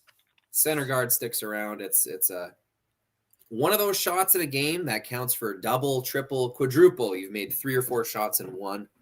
When those come around, you really want to make sure that you follow through. No, and they've left the center line guard, although it doesn't guard anything, and it does give Gushue something to draw around. But at the very least, you took away a lot of the trouble that you were facing just a moment ago. Oh, they're talking about freeze or they're talking about draw. Yeah, Brad looks he's afraid that there's going to be an easy tap back or run back on the outturn side, no matter where they go. That advantage is going to be for Team Pierce for the whole end if they choose to draw around the center. Yeah, I think because of the way those guards are staggered, or the 2 rocks up front are staggered, if you can draw into the 4 foot underneath, it will be a very hard rock to deal with. You just have to make sure you don't go too deep.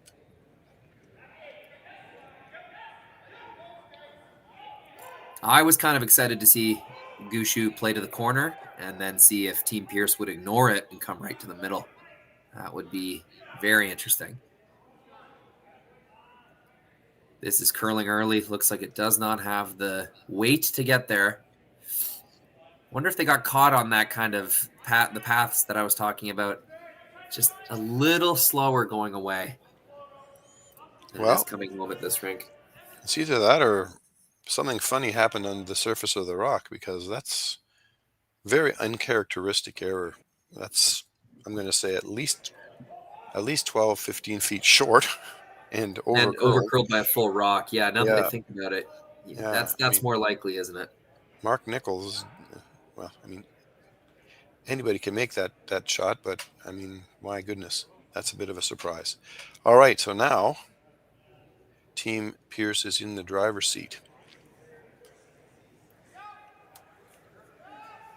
Most definitely. It's a free crack at that kind of honeypot right in the top of the 4 foot, overlapped guards, the yellow rock in the top 12. There is a pretty big zone that Brent Pierce can put this rock. It's going to go a long way towards perhaps even stealing a point in this 5th end.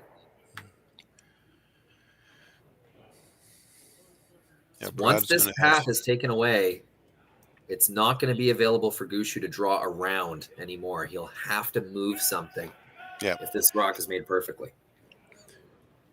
Yep, and we have to get out. I noticed that it looks like Team Pierce is taking more ice than Team Gushue did for this same shot.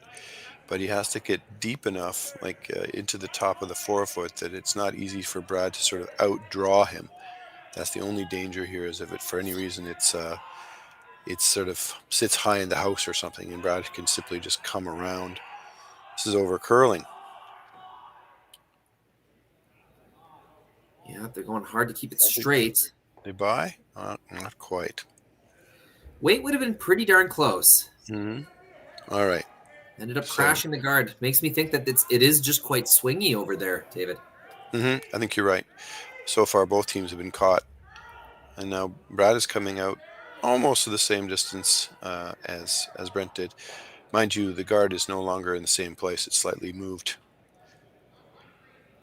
Yeah, even still, they're taking more ice, though. Yeah, chance for a skip's deuce here.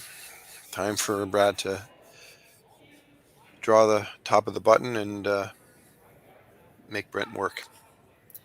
Such a big swing. Matthew Blanford's run back was so successful. And then Mark Nichols' responding draw was so unsuccessful. It was just a really big chance for Team Pierce to really put the screws to Gushue. But now here we have an opportunity for Brad to put a good one in the forefoot and perhaps even have a shot at 2 later on.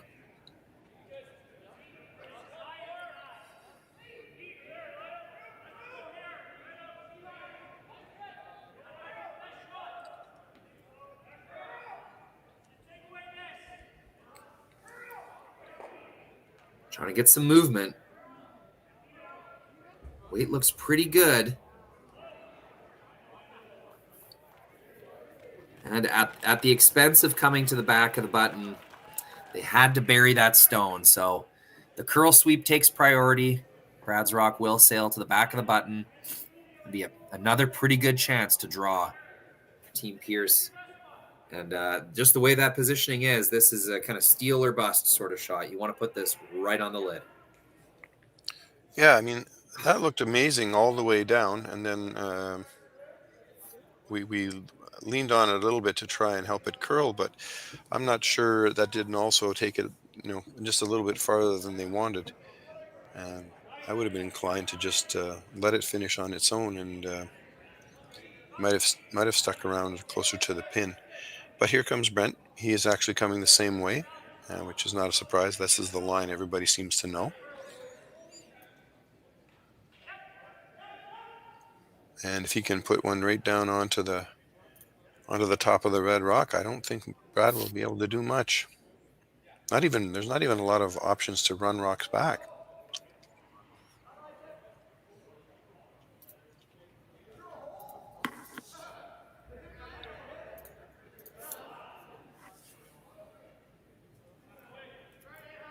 Big moment in this game, Brent Pierce.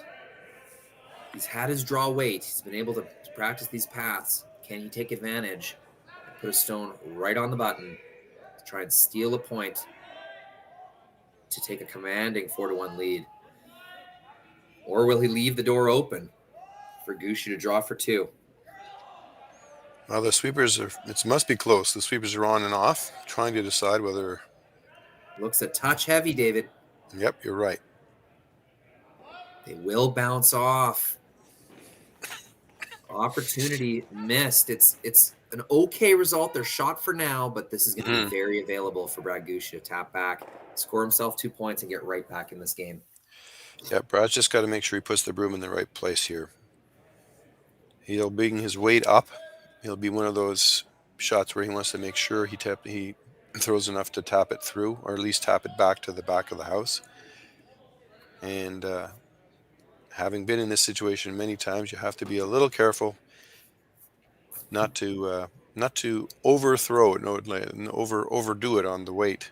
But this is Brad Gushue, so let's give him the benefit of the doubt.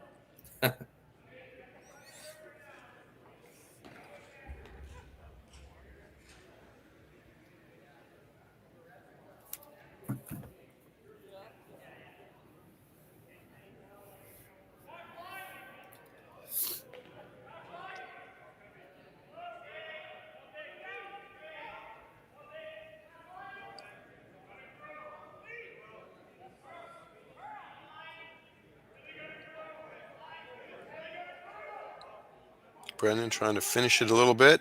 Move. My goodness. Just couldn't read the spots. I think they were expecting more curl. I think you're right. And it wasn't that heavy. It wasn't as if he threw it sort of in a hack weight or something and overthrew the weight. That's amazing. Just a weight-sensitive spot tricks Team Gushue, and that is a massive result. A big steal puts Team Pierce up 4-1 after 5 ends. It's going to be a big fight for Team Brad Gushue to score some points in the 6th when we return. So with the impact to my business and income, will this delay my retirement? I know you're worried, Marshall, but based on the original plan we came up with, you're only about 6 months behind. I thought it would be years, not months. You should feel good. Remember, you've got a plan. Thanks. With change comes questions. See the impact of your money decisions before you make them with RBC Wealth Plan.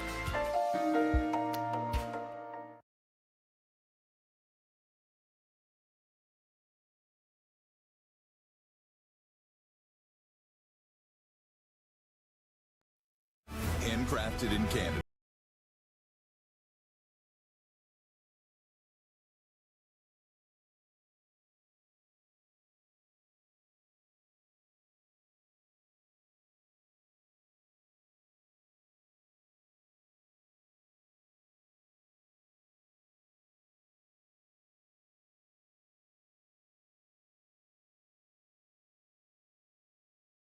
Join the revolution.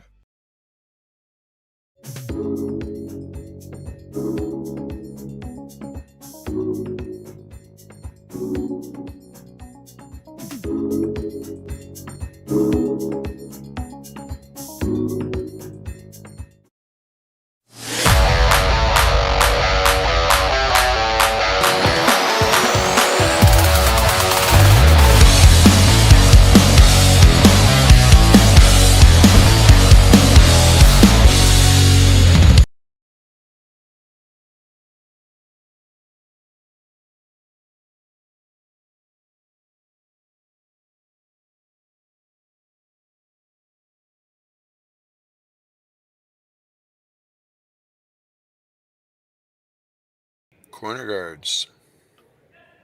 Welcome back. It's the sixth end here in Swift Current. One of the top teams in the world, Brad Gushue's first game against a lesser-known team at a BC, and Brent Pierce. It is the team with a previous game under their belt, Team Pierce, that leads 4-1. And David, we saw plenty of opportunities for either skip to make a move in that last end, but neither one could be very specific in where they put their rocks. Yeah, Rory, it was amazing. I mean, all kinds of opportunities for hit and rolls and draws and taps, and everything seemed just ever so slightly off. Both teams, interestingly, and it came down to who made the last mistake. So interesting how that's working. Now we've got a very, very traditional setup where Team Gushue's gunning for a minimum of 2. So the corner guards are going up, and Team Pierce is filling the house in the dead center. So we're going to have to see how this one shakes out. But at least the textbook is being used here to get us started. Yeah, Team Gushue will play aggressive. They'll take some risks, and they'll try to be really specific with their shots. But as long as they score 1 point, they're still in this game. Mm-hmm. You know, the analytics aren't very good for them, but they cannot give up another point, or else their odds of winning completely plummet. But yeah, especially for the first half of this end, I bet we'll see some risks from Team Gushue. Yeah, take 2, then force, and then got the hammer on the way home with a need for at least 2, and that's very doable. It's only a 4-1 game. I mean, although you can say one team has scored most of the ends, the lead isn't that big.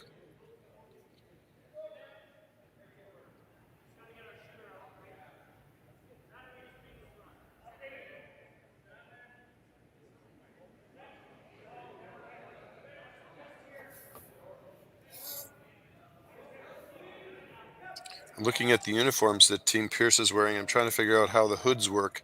We got one guy in his shirt, one guy in his hoodie and his red hood, and another one wearing what looks like a hoodie which has a black hood. I'm not even sure. I think Brent has an extra layer on. I think that's probably the explanation. Gotta be. Yeah, the sleeves as well. I think it's a Mr. Mike's hoodie. Yeah. 1, 2, 3, and that's the shot they needed from Brendan Botcher. Wow, what a lovely shot. Yep, classic execution from Brendan. Dead down the middle, clean release, and hits just at the right angle. Those are the shots I bet he's practicing day after day at the Sasktel Center. Yeah, he and Jeff working together on making sure he's got all the different shots. As a skip before, he certainly had to throw a large variety, probably a lot more finesse shots than he does as a second, but he's an accurate thrower, has a great delivery, so lots of control. Yeah, and a lot of experience. Brendan's been playing high stakes kind of competitive curling his whole life, really. So he's a veteran. Yeah, lots of years left in the tank, but already. I said to him as we were chatting in Lacombe at the Pan Continental, I said, I've been following you since you had those amazing glasses, and he kind of laughed. He said, well, those glasses have been gone for a while, but yeah, I used to wear, I don't know if you remember, he used to wear those huge wide frame, dark frame glasses. I loved those. I don't super remember those. Oh yeah, no, I guess I didn't even, I just assume he's had LASIK surgery or something, but anyway, I loved those glasses. So trademark, such a character building. We played him twice in university play outs. He was in school at the same time as me. And my junior team that hadn't really won anything made him throw his last rock, and my dad was coaching us and was so proud. You made Brendan Botcher throw his last rock. Congratulations, guys. No, there's always a satisfaction in taking any team that's strong right to the end of the game. Everybody, staying competitive and keeping in it the whole way through. Yeah, that's something that Canada's top teams have to deal with. They go to Bonspiels and they're going to get the very best game out of their opponents. So it's raises the stakes even higher, just even more reason for them to always be at their best. Yep. Well, and that's what we're seeing a little bit from Team Pierce. I mean, the concentration level is certainly very, very strong there. There's a great level of focus and determination from these guys. So, all right, we're going to remove the corner guard, and we're bringing the play back to the center. Nope. Nope. So it's interesting. The call came from the hack that time. Yeah, these two have been working together on the last 4 stones in the end, basically the whole game. No surprises there.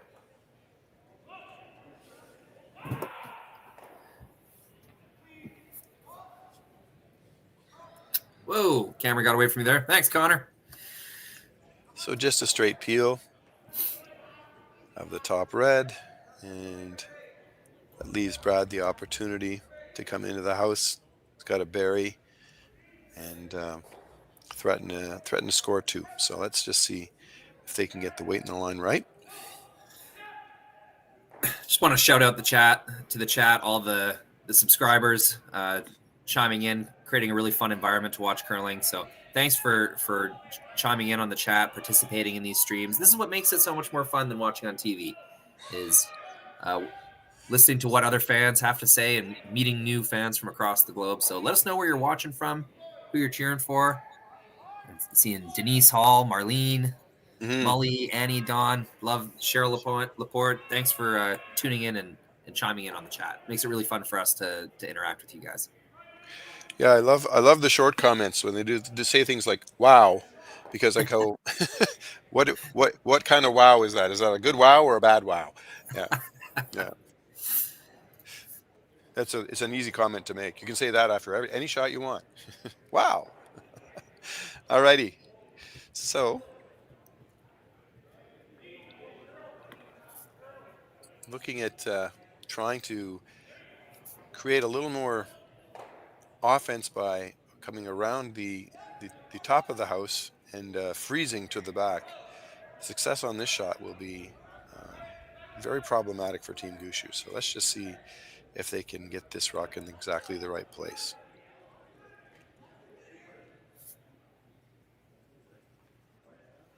Line is really good.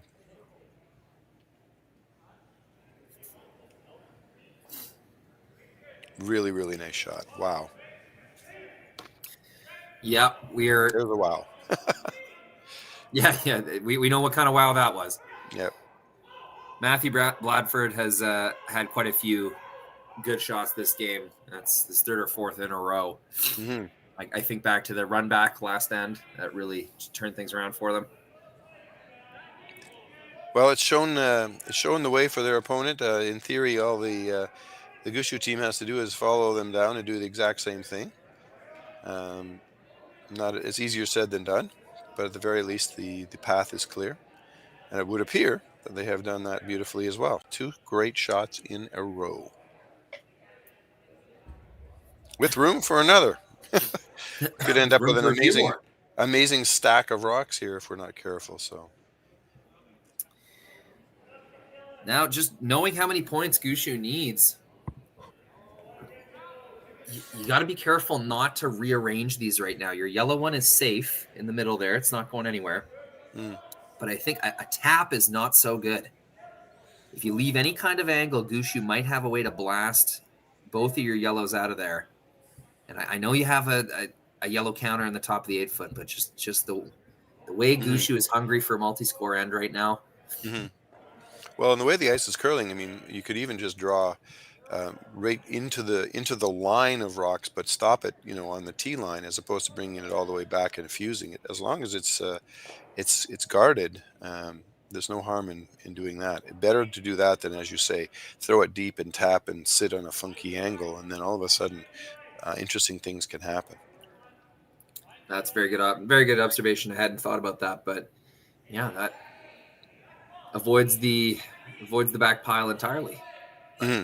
As long as it curls enough. You just have to get the line right.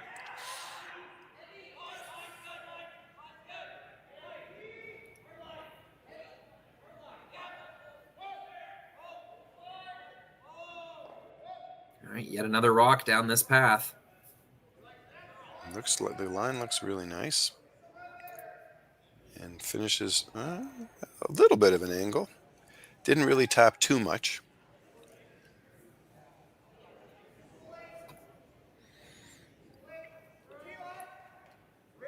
Got Team Gushue thinking about whether they want to just come down to it again or whether they want to try and run the yellow back and see what happens when you jiggle everything around.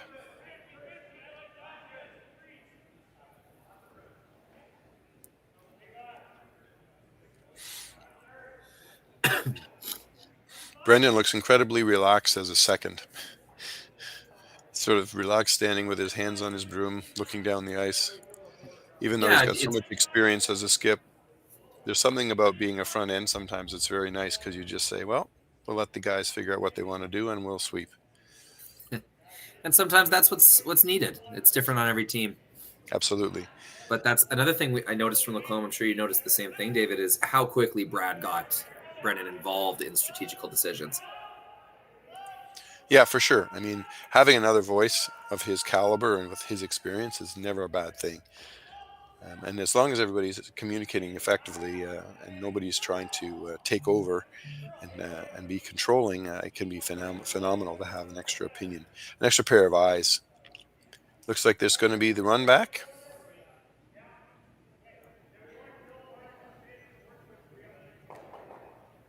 Dead nose or even slight roll wouldn't be bad. Yeah, it's a big reward if you can get rid of these 2 yellows. Wants to keep his shooter. Yep. It's pretty darn good. Mm-hmm. It's going to force Team Pierce to put this next stone in a really good spot. Another clean release for Brad. Nice looking shot. They definitely had to be careful where they hit this, but it worked out beautifully.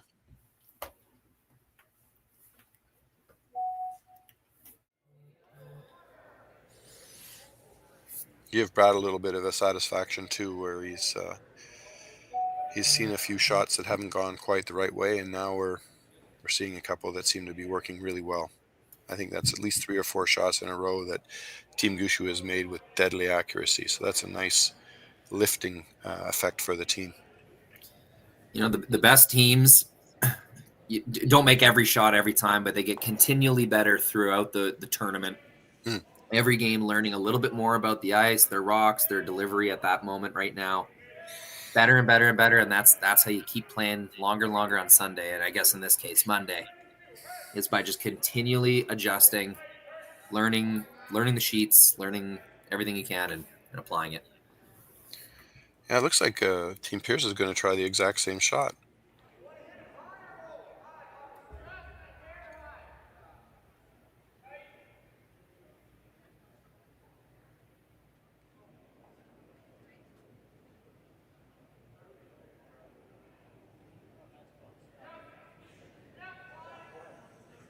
The key here is simply making sure you get rid of at least one red.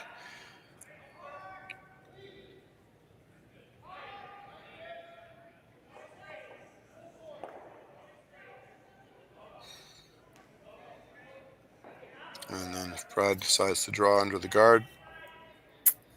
Nope. Yeah, it's a safe call. Looks like he's going to try for 3. He's going to the same side. I thought he might have gone under the guard to sort of guarantee 2, but no. Last rock at the end here. Gushue gets himself an open draw. I think both teams are happy with this.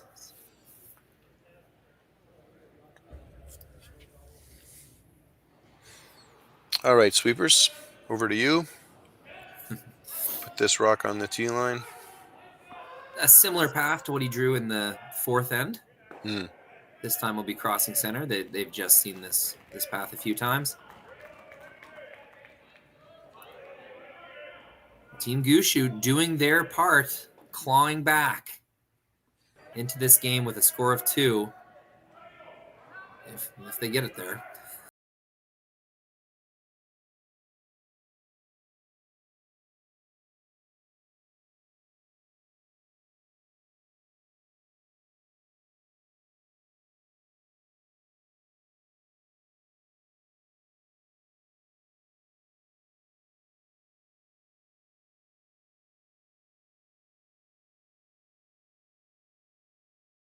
About 5G.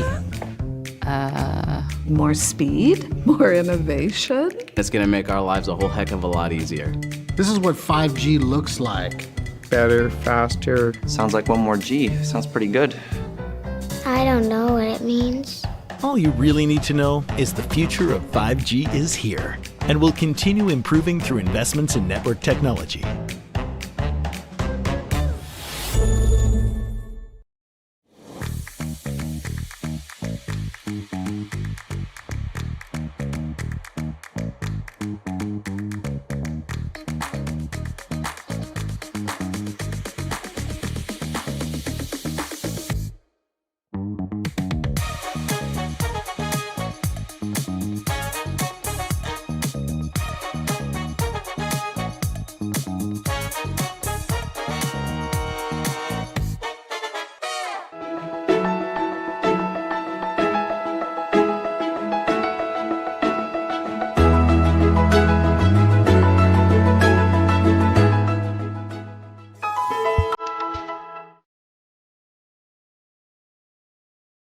Hey Ben, what's the Aztec Safety online e-learning website again?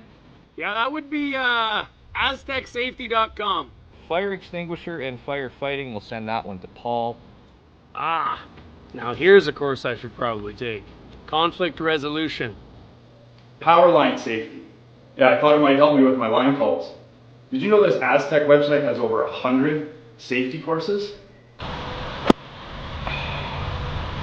Jeez. Aztec Safety online course. Ground disturbance.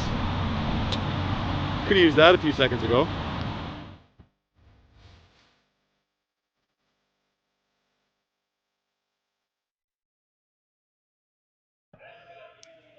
Welcome back. Just in time for a picking stone. Didn't even get over the hog line. No, luckily it's the team with hammer up 1 who doesn't really want any craziness going on, who's stone picked. But come to think of it, David, didn't the Leeds first stone pick 2 ends ago? He had to kind of give it a shove and a lot of rotation. That was the one that was just as we were coming back from commercial, and you're right, there was a bit of a extra shove and spin just to try and something. The curler felt something under the rock. Pretty sure that was his first stone. Now have we got this over? Okay. That's what we call a long guard. My goodness. Well, double center strategy. The whole thing is you want to make a double peel really, really tough. So yeah, that's what that is. The sweepers were working awfully hard just to get it over the hog line. Good for them. That's actually one of the tougher shots you have to play, is a guard that just sort of drifts over the hog line. Yeah, it is game on. So with the first stone picking and hogging for Team Pierce, They'll want to put this one in a good controlling position, top 8, top 4. Sweepers really seem to think it's got to go. Well, Pierce wants this right on the button. See, to me, that feels a little deep. Just makes it easier to freeze onto and kind of trap. But you can see the skip holding his broom right over top of the button. So that's right where they wanted it. Yep. Best part of it is its curl. I think in that situation, and a little bit of extra sweeping allows it to curl that much more and get a little bit further under cover. So that's probably what they were focusing on. But if Brendan can make a good shot right down to it right now, this will make life very difficult for Team Pierce.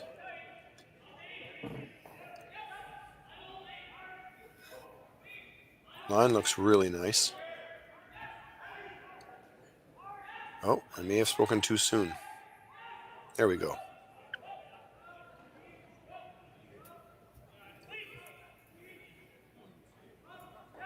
Great weight.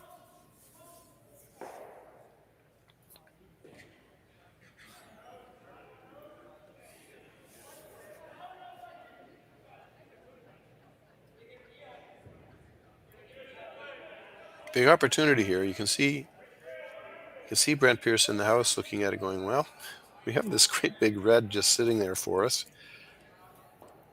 Which way do we come in? Because if they can just tap that back and sit, this is a little bit reminiscent of mixed doubles where you're just jiggling rocks around in the forefoot and setting yourself into a perfect spot. Yeah, even though that's not perfectly frozen, I'd still say advantage Brad. He's got his 2 center guards and play is totally centered around the button. Just as a concept, those are the 2 things you're looking for when you're trying to create a force.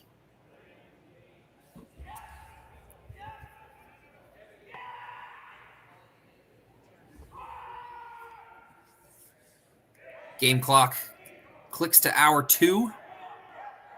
It was a pretty slow start, but we've kind of picked up pace since then. So he's just coming down and bumping.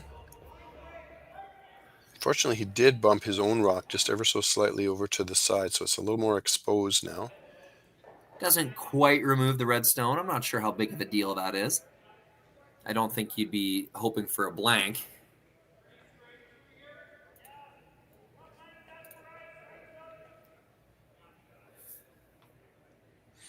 You can see the pocket sort of slowly being created that Gushue wants.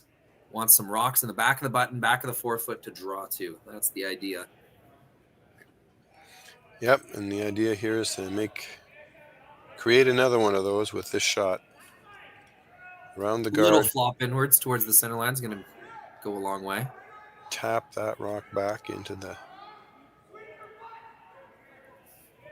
back of the forefoot. Looks like it's not quite curling enough, but it still works quite well. Yeah, that's kind of give him half points for that. The red rock's totally exposed. It can easily be addressed, but it does get the rocks a little further back in the rings, which is the main purpose of the shot. Would have been really nice to keep his shooter right on the center line, though.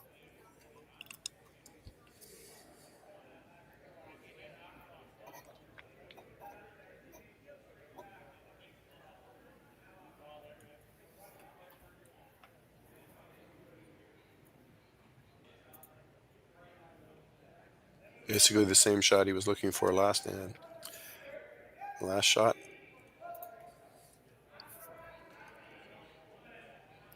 Just want to say again to our 1,800 viewers on YouTube, thanks so much for choosing to tune into Curling Stadium. We really appreciate your support.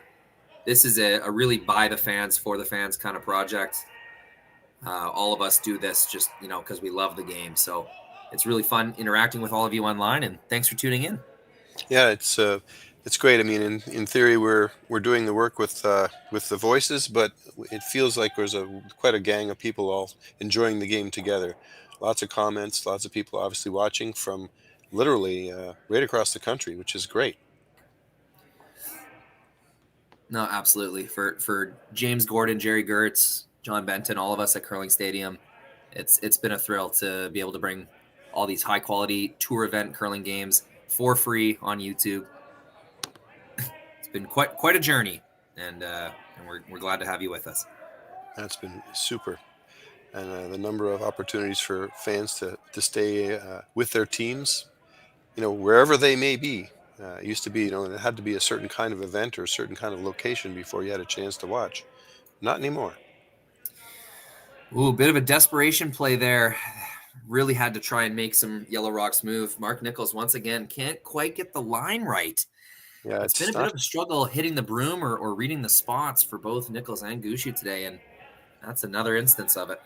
The amount of finish seems different for the rocks that Team Pierce is throwing, almost because it seems like they're taking a little more ice, and yet the rocks are finishing harder.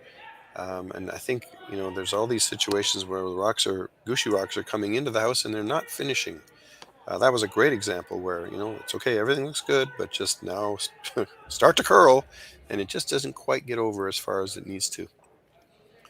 Yeah, we're in an interesting situation here. I think Brent is having trouble trying to decide what to do because he's saying, he wouldn't have expected to have this opportunity, and now he's trying to say, okay, now how do we make the most of this?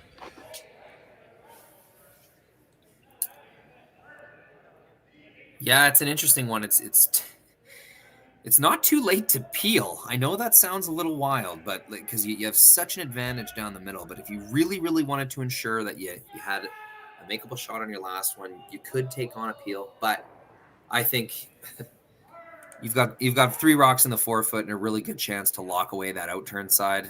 You got to take it, don't you? Mm-hmm. I mean, I think so too. Yeah, it sounds funny because the 2 centerline guards that were supposed to be helping Team Gushue get everything set up, and now Team Pierce is actually, how do we maximize the value of those guards? So it's an interesting scenario. I just got a comment in the chat. They're putting points on the board wrong. What is this? Yeah, they use the baseball scoring here in Swift Current. Or no. Sorry, this is the traditional style. But they might be referring to the funniness of a curling scoreboard. It's always entertaining trying to explain to a fan the first time how a curling scoreboard works. Yeah, because that is a traditional board. So it is 4-3. Yellow has 4. Red has 3. Yeah, you hang the inning, not the score, if you're new to curling scoreboards. Yep. You hang the end, and the score is along the top and the black strip.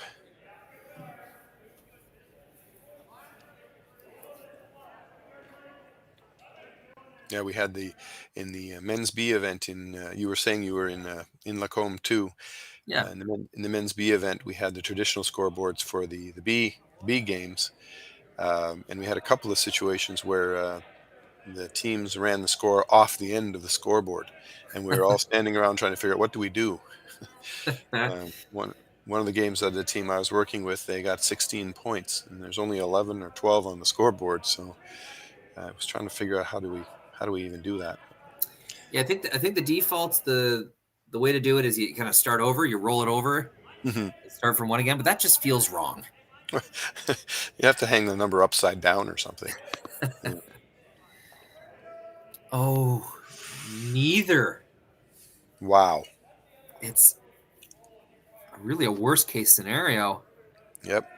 Another wow. We need some wows in the comments. Oh, I got a weird, but not a wow. Oh, no, whoops. A lot of W words. So what is Team Gushue going to do? I guess they have the opportunity to remove the yellows or just sit on them use them as backing. Definitely a draw. Yeah, I can't quite get my head around that call. How difficult it was to peel the low one, to get by and just get the low one. And I guess it removes a certain element of danger, but just this result is so bad.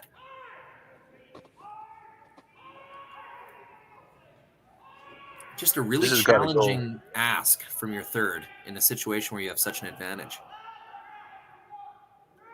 Rock will not quite get there. Over curled, and then unfortunately caught the one on the top of the 4-foot. So that's a bit of a break for Team Pierce. I'm using my camera zoom powers, and I'm just trying to see what rocks he's throwing. So Mark is throwing his 5 and 6 stone. Because I wonder if they wouldn't have switched these rocks out a little bit earlier. Yeah. He's obviously having some trouble with reading the curl of those rocks. I feel like they may have wanted to swap his stones earlier in the game. Once this started happening a few times in a row.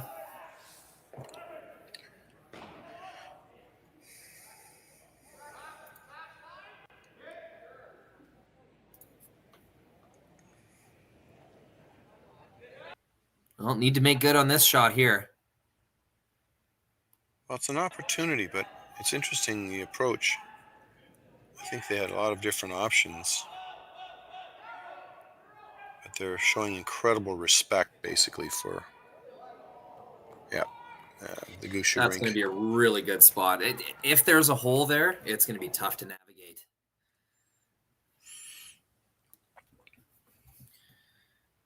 Nice bounce back there, Matthew Blandford.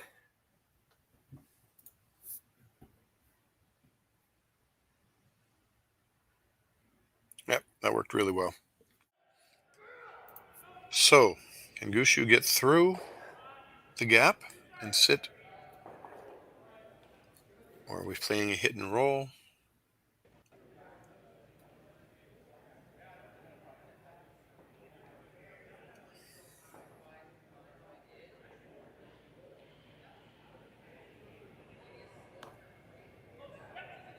Yep, there's an in-off double where you could sort of trickle your shooter back into the pocket. That would be an amazing shot. Well, I feel like Brent Pierce has shown Gushue that he is, like you said, respecting the ability. So if you put this red rock in a usable position, you got to think Brent will try to either remove it or cut off access to it. Mm-hmm. What you really want to avoid is making this cold intern draw with no backing. If you're Brad Gushue, you want to try and leave yourself something on this outturn side, because that intern draw is just so scary looking, and it's against the game. Based on where the broom is, this is not going to be moving all that fast, so it's not a sort of a big hard double. This is going to be a one where they're trying to sort of jiggle their shooter, sort of in off one or two rocks and be shot. I It's like they're playing the draw a little heavy, knowing they're going to chip off something, whether it's the outside yellow or the one on the top of the 4-foot. But they want to get that rock in a place where it's tough to remove. Yep. It's a scoreboard call as well. You got to think tie game scenario or even up one, Gushue would be taking on the triple takeout. This is definitely indicative of where they feel they're at in this game. Line is really nice. Makes the chisel, rolls in. Do they get second shot? I think they do. That's an amazing shot. Yeah, works out quite well. Pretty short angle run back for Team Pierce, but at least that's going to open things up for Gushue to attack on his last stone. Right. This will be another long discussion where Brent is trying to be incredibly careful and respectful of his opponent. How do you play this so that you maximize your options and minimize his?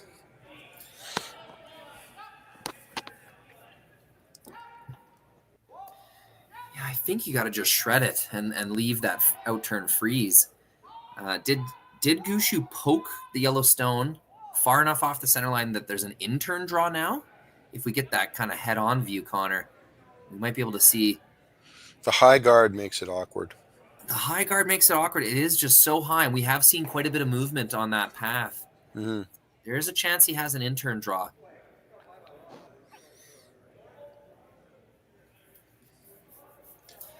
In either case, I think it's pretty safe to shred this red stone if you're Team Pierce. Yeah, I just think that he wants to hit it at an angle which is probably sharper than everybody would think, so that the yellow, the shooter can go. I think the shooter will spill away, but the yellow that he drives into the red needs to sort of sit and get in the way, act almost like a bit of a guard in the 8-foot. If he was able to stick it somehow, if he was able to get it thick enough where he just sticks it right there, that would be absolutely ideal. But based on where the broom is, I'm not sure how optimistic I am. It's almost as if he's going to try and keep his shooter in play, and the yellow he's driving back onto the red is going to spill off. That'd be awful specific. Well, there's certainly no shortage of weight. Looks quite thin for now. Yeah, they're sweeping for curl. Will they get enough of it? Yellow, red. Yep. They do. They get a really beneficial kind of spin from the stone at the end, and it is going to sit right in the way of that out-turn draw path. Really good result. Boy, that took its time coming over, though. Brent might have been sweating a bit.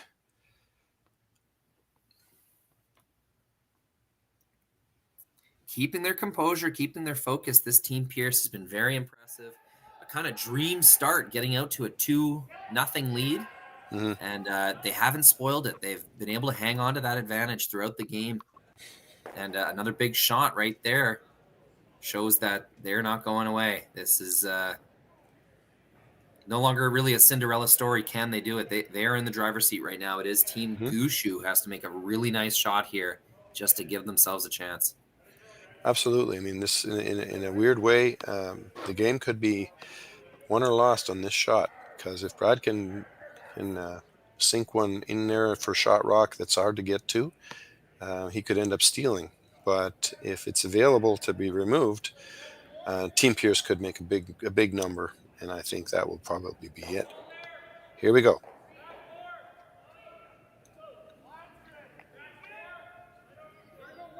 Keep it clean.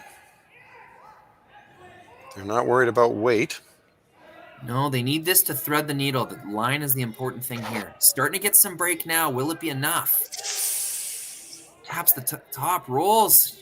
I think just barely it is. I think they're shot rock. Yep, that's amazing.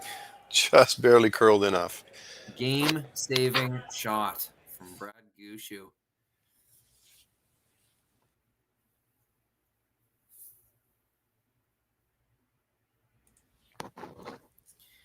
And the tricky part here is now, how on earth does Team Pierce respond? You know, it's some good sportsmanship during that replay. Brent Pierce leaned over to Gushue, said, nice shot. Gushue gave him a little exchange. So both opponents respecting each other. I think they sense what we're sensing, David. This has been just a really fun game. Very well played on the whole, and just really tactically fun to watch unfold. It looks like Brent has realized that his only chance to get rid of that red rock is to run the other red rock, the one on the center line, straight back, hit it on an angle, and hopefully spill the red. Well, this is a really tough shot. I don't think there's multiple ways to make it, though, David. I don't think there's a ton of risk, because you really can't over curl. It would be tough to get the inside of nose of this one they're trying to run back. And even if you nose red on red, I think you still count your 4. You might be right. Absolutely.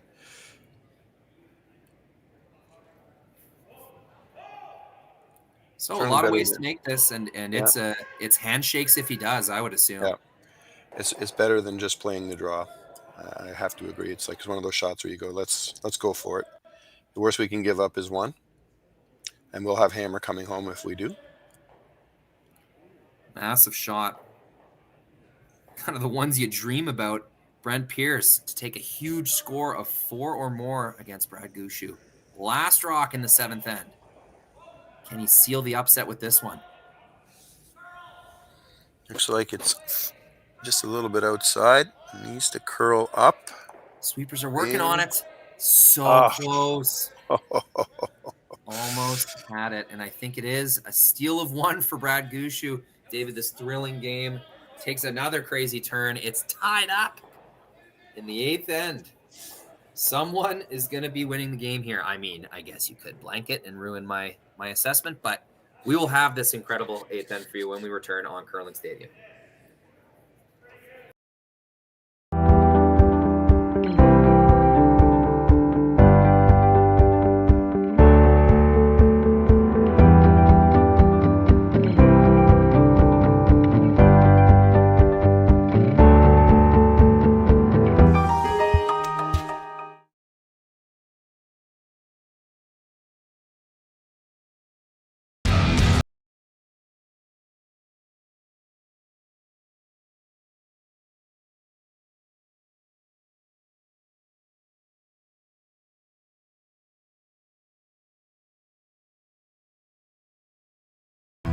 stronger agronomics, better returns,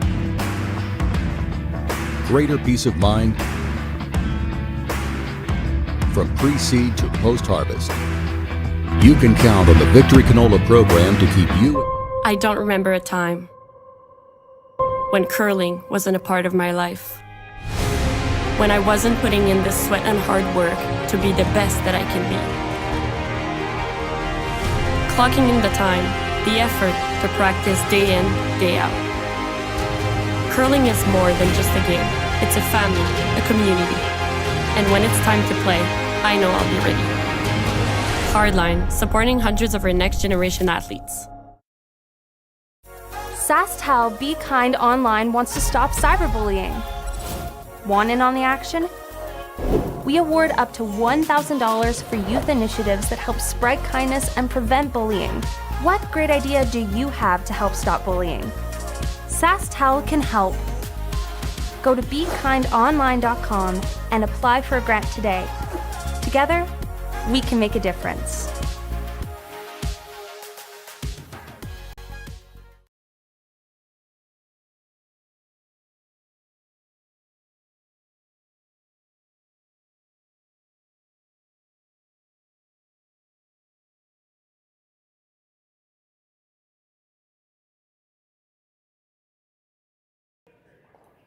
Welcome back to Swift Current. It's the RBC Dominion Securities Western Showdown. An incredibly entertaining game. Brad Gushue, Brent Pierce. It was all Pierce to start this one. A single in the first with an opportunity for more. A steal in the second. Forces Gushue in the third. Team Pierce takes one in the fourth to open a 3-1 lead. And then in the fifth, as Gushue gets aggressive with hammer, it is Team Pierce stealing a single point. Takes a 4-1 lead. You'd think they'd have it cased after that, but no. Gushue, a hard-earned 2 in the sixth end.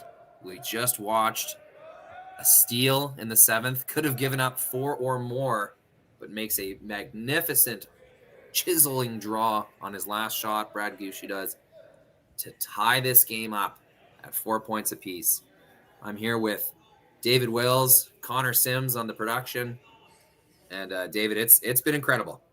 It really has. I mean, I originally started thinking, why I've got so many rocks in play, and it's all kinds of complicated, and then I realized we're seeing an amazing array of shots. It's just been fantastic, and so we're tied up, coming home. Team Pierce has the hammer, which is, I think if we remember the beginning of the game, they started with the hammer, so it's come full circle. We've got the center line guards all sorted, and now here comes Team Gushue with an effort to take control. So it's going to be very interesting.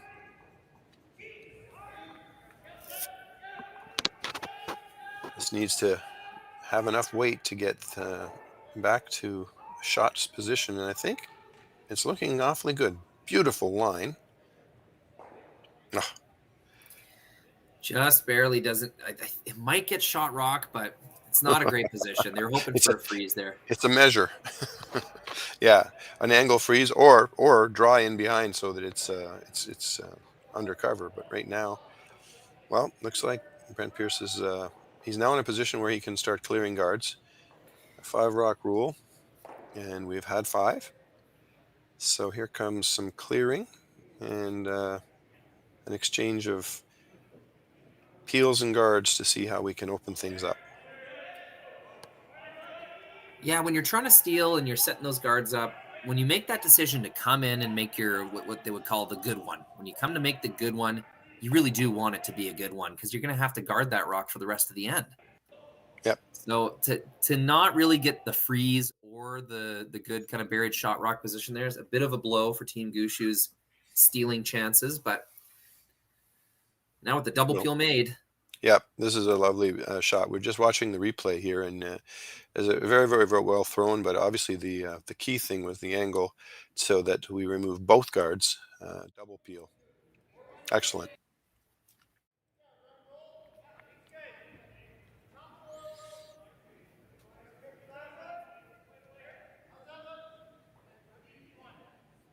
And we're just replacing the guard.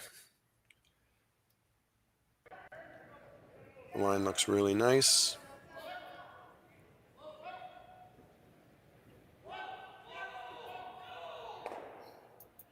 So this is the dance we see so often in tie game situations or extra ends, is the peel replace, kind of back and forth. So peel replace, peel replace. I bet we'll follow this right into skip stones.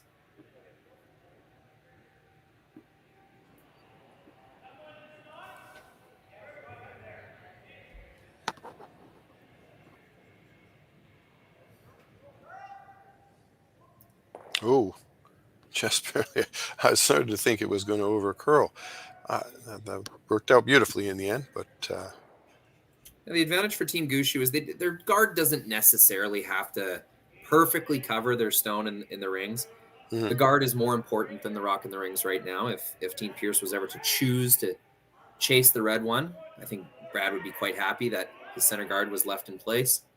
Right. So not a lot of pressure when you throw these guards. Just keep it sort of in the middle. Make sure the depth is where you want it, and know that your opponent's likely peeling it anyway. Well, Mark's had a bit of a rough game. Certainly several shots have not behaved according to plan. So this is a nice little guard situation for him, and it looks like he's thrown it on a perfect line. Now that may have come quite deep, and geez, would Team Pierce ever consider running this back? Well, I think the good news is he can throw it down this line, and if it ends up peeling the guard, that's fine. And if it over curls and comes on over and allows him to run back and get rid of two reds, no harm done. Looks like the call was the single peel. Perfect. Geez, I would have, especially if that red rock is shot, I would have been really tempted to take on a run there. Yeah, I think the problem with a run is you're going to leave a guard, so you have to remember if you better be perfect. So I think at this point, well, we have, I guess, 3 rocks for each team. So problem with most run backs is that you'll leave a guard. I guess I'd be so tempted in punishing them for coming deep, knowing that as long as I hit high side, I can still make the run back and roll quite a bit of ways off. But nothing wrong with getting rid of that center guard. So what are the boys considering here? This is interesting. It's a bit of a conference going on. The 3 rocks to come. Tapping the yellow back, corner freezing on your own red.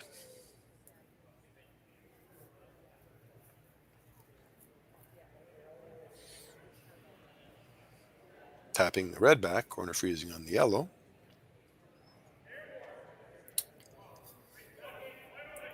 You can see Gushue signaling to the pocket.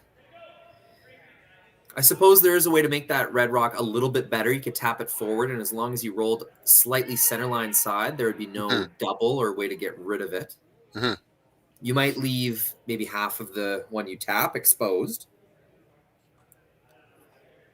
Seems a little early for any of this, in my opinion, David. I think It's a tricky situation. You're right. I mean, when and where we could throw another guard, and then what is yellow going to do? Because if yellow comes down, if we have a centerline guard and they decide to bump their own straight back onto the button, and there's a little bit of cover, we might be in a tough situation. So it is a tough point. When do you decide to go for it? Now, here's the next question. What have they actually decided? Yeah, will be an out turn. Yeah, and I'm guessing that means this is not going to be a guard. No, this looks like an ice for a tap. I bet they're tapping the centerline side of their own red, I would think.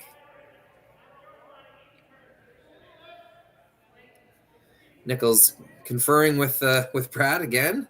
You want to get this right. If you're playing into the rings here, this needs to be a very precise shot. Yeah, they're bumping the yellow. Oh, we're coming the other way.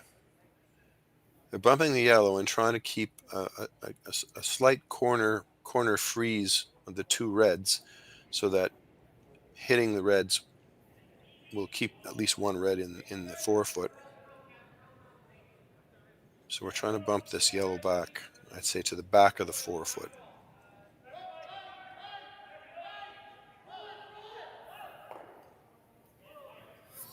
Really close sweep. Seems like a lot of weight. Gets the yellow. Freezes on their own red. I don't think that yellow was tapped to a very useful spot. No, I needed to be a tiny bit less weight, I think. Now the decision for Team Pierce, do you try and move both reds? It's going to jam into your own yellow. Or do you just kind of nose it? Hit it a little on the center line side. Make sure that the shot red goes away. So I don't think you can get rid of both of these red stones.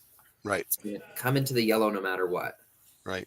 Yeah, I think the idea was the red shooter was sort of corner freezing on the other red so that if you hit it hard, it would go sideways into the yellow. This one, it's sort of rolled a little bit further away from center than they probably wanted. But at the same time, it's, as you say, very, very hard to remove. And right now, red is shot rock.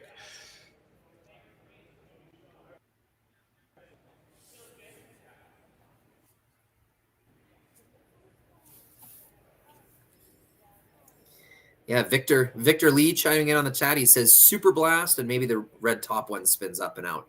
Yeah, perhaps. Even if it doesn't spin up and out, just kind of out of the way would probably be good enough for Team Pierce. With all the finesse shots they've been making all game, it probably feels funny to try and come down with a real heavy shot. But yeah, Victor might be right. Not a lot of risk in trying it. No. Well, they have 3 to go, to Gushue's 2. So the other consolation is right now there are no guards, and so there's access to something eventually. Alrighty, based on the ice, I think we are going to see, as Victor puts out, a super blast. Both reds go, probably maybe even 2 yellows go. I don't know if this is as much weight as I would have expected. Or the curl, or sorry, or the turn that I expected. So they're just going with the single hit. That was one of my first instincts when I first saw that scenario. It does create some troublesome overlap. But for now, Gushue is not shot rock. And with no center guard, it's a pretty lonely red in the rings. Any little slip up by Brad's going to leave a double opportunity to, well, you know. Yep.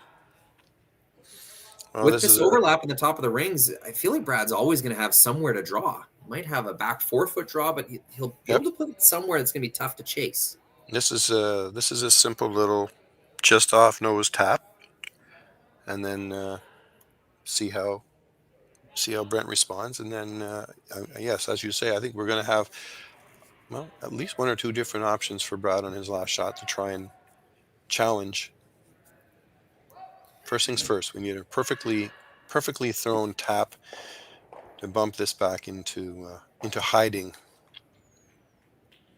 and keep his red shooter in front of the 4-foot so that it sort of is in the way.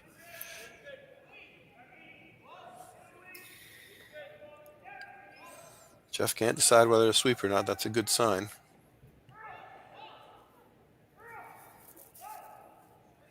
Don't want to push this too far back.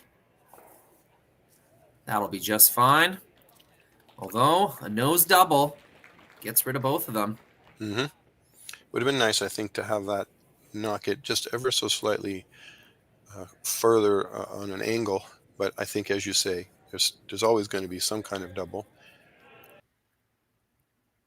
Yeah, the further you could have sort of shoved that rock to the side of the 4-foot, the better the angles are for you. But I didn't really see them sweeping to keep it straight. So that must be right where Brad kind of wanted to put it.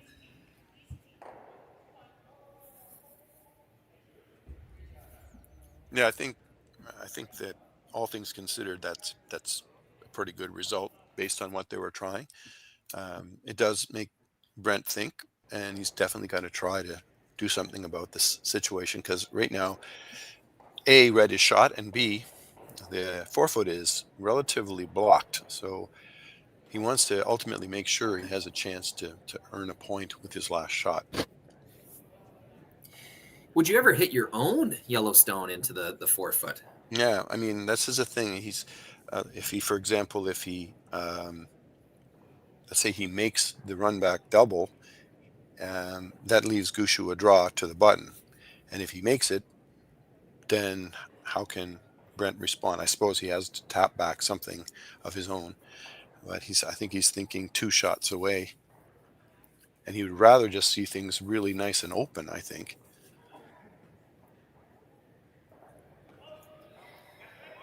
Yeah, the red double seems like the natural choice, but that can go wrong as well. You hit that just a little too high side and leave a red in the top of the forefoot. That's not a good result. Also, if you overcurl a little bit and miss the double, leaving the current red in the top 4, that's not a good result either. Right. When you raise your yellow, you're much more likely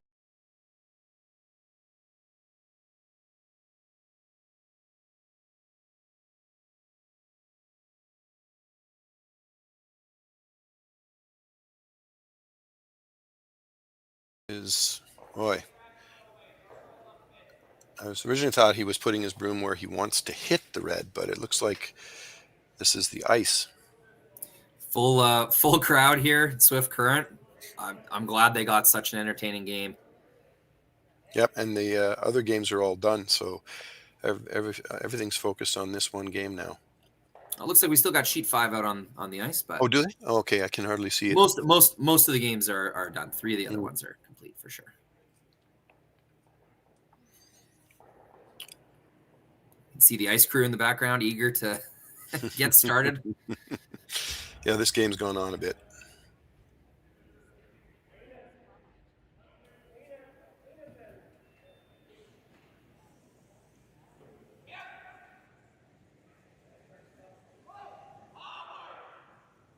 Big shot here. Brent Pierce trying to hang on to the Cinderella story victory against Team Gushue. Gets 1, gets 2. Will he punch it far enough? Red sticks around for second shot. That might be significant, but he's cleared the danger in the forefoot at least.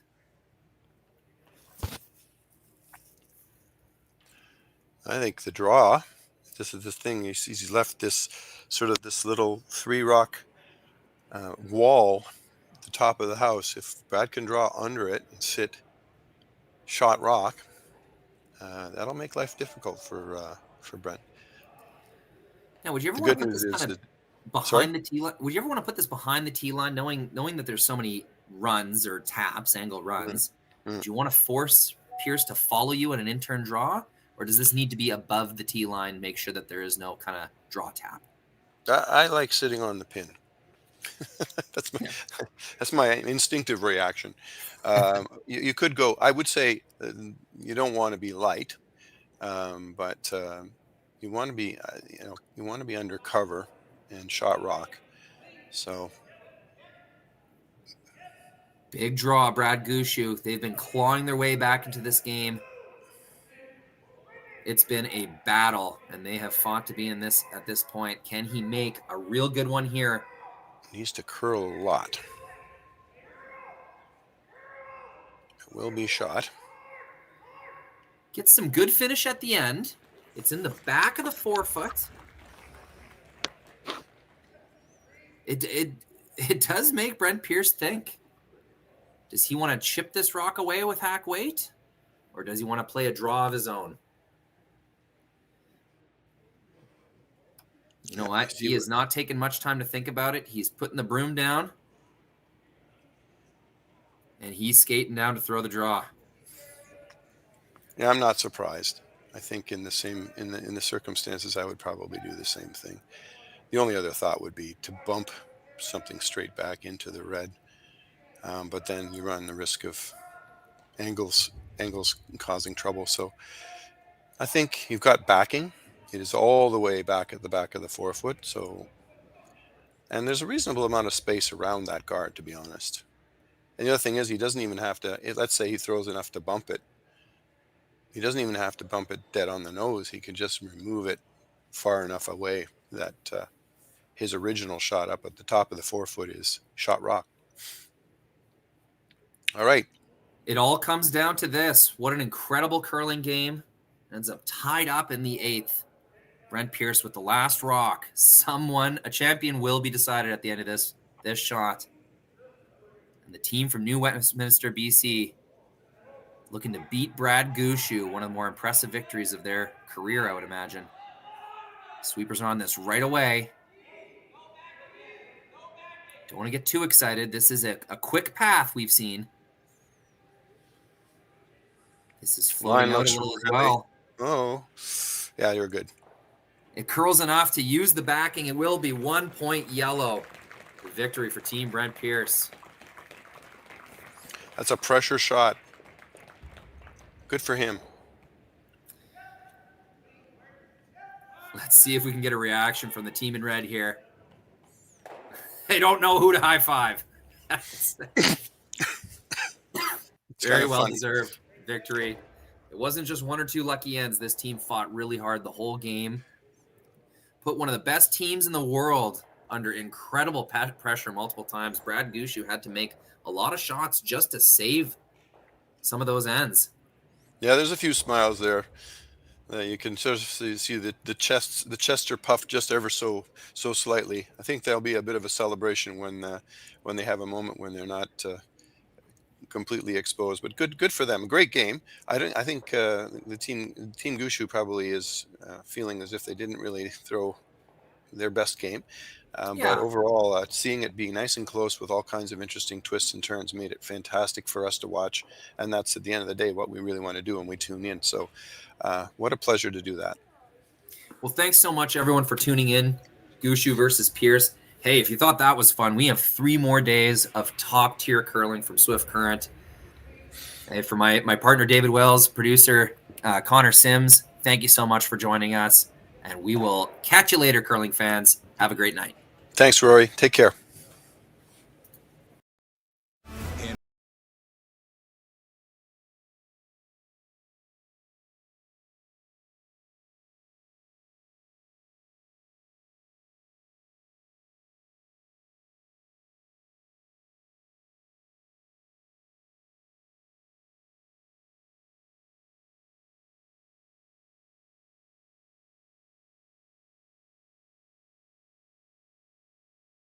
Join the revolution.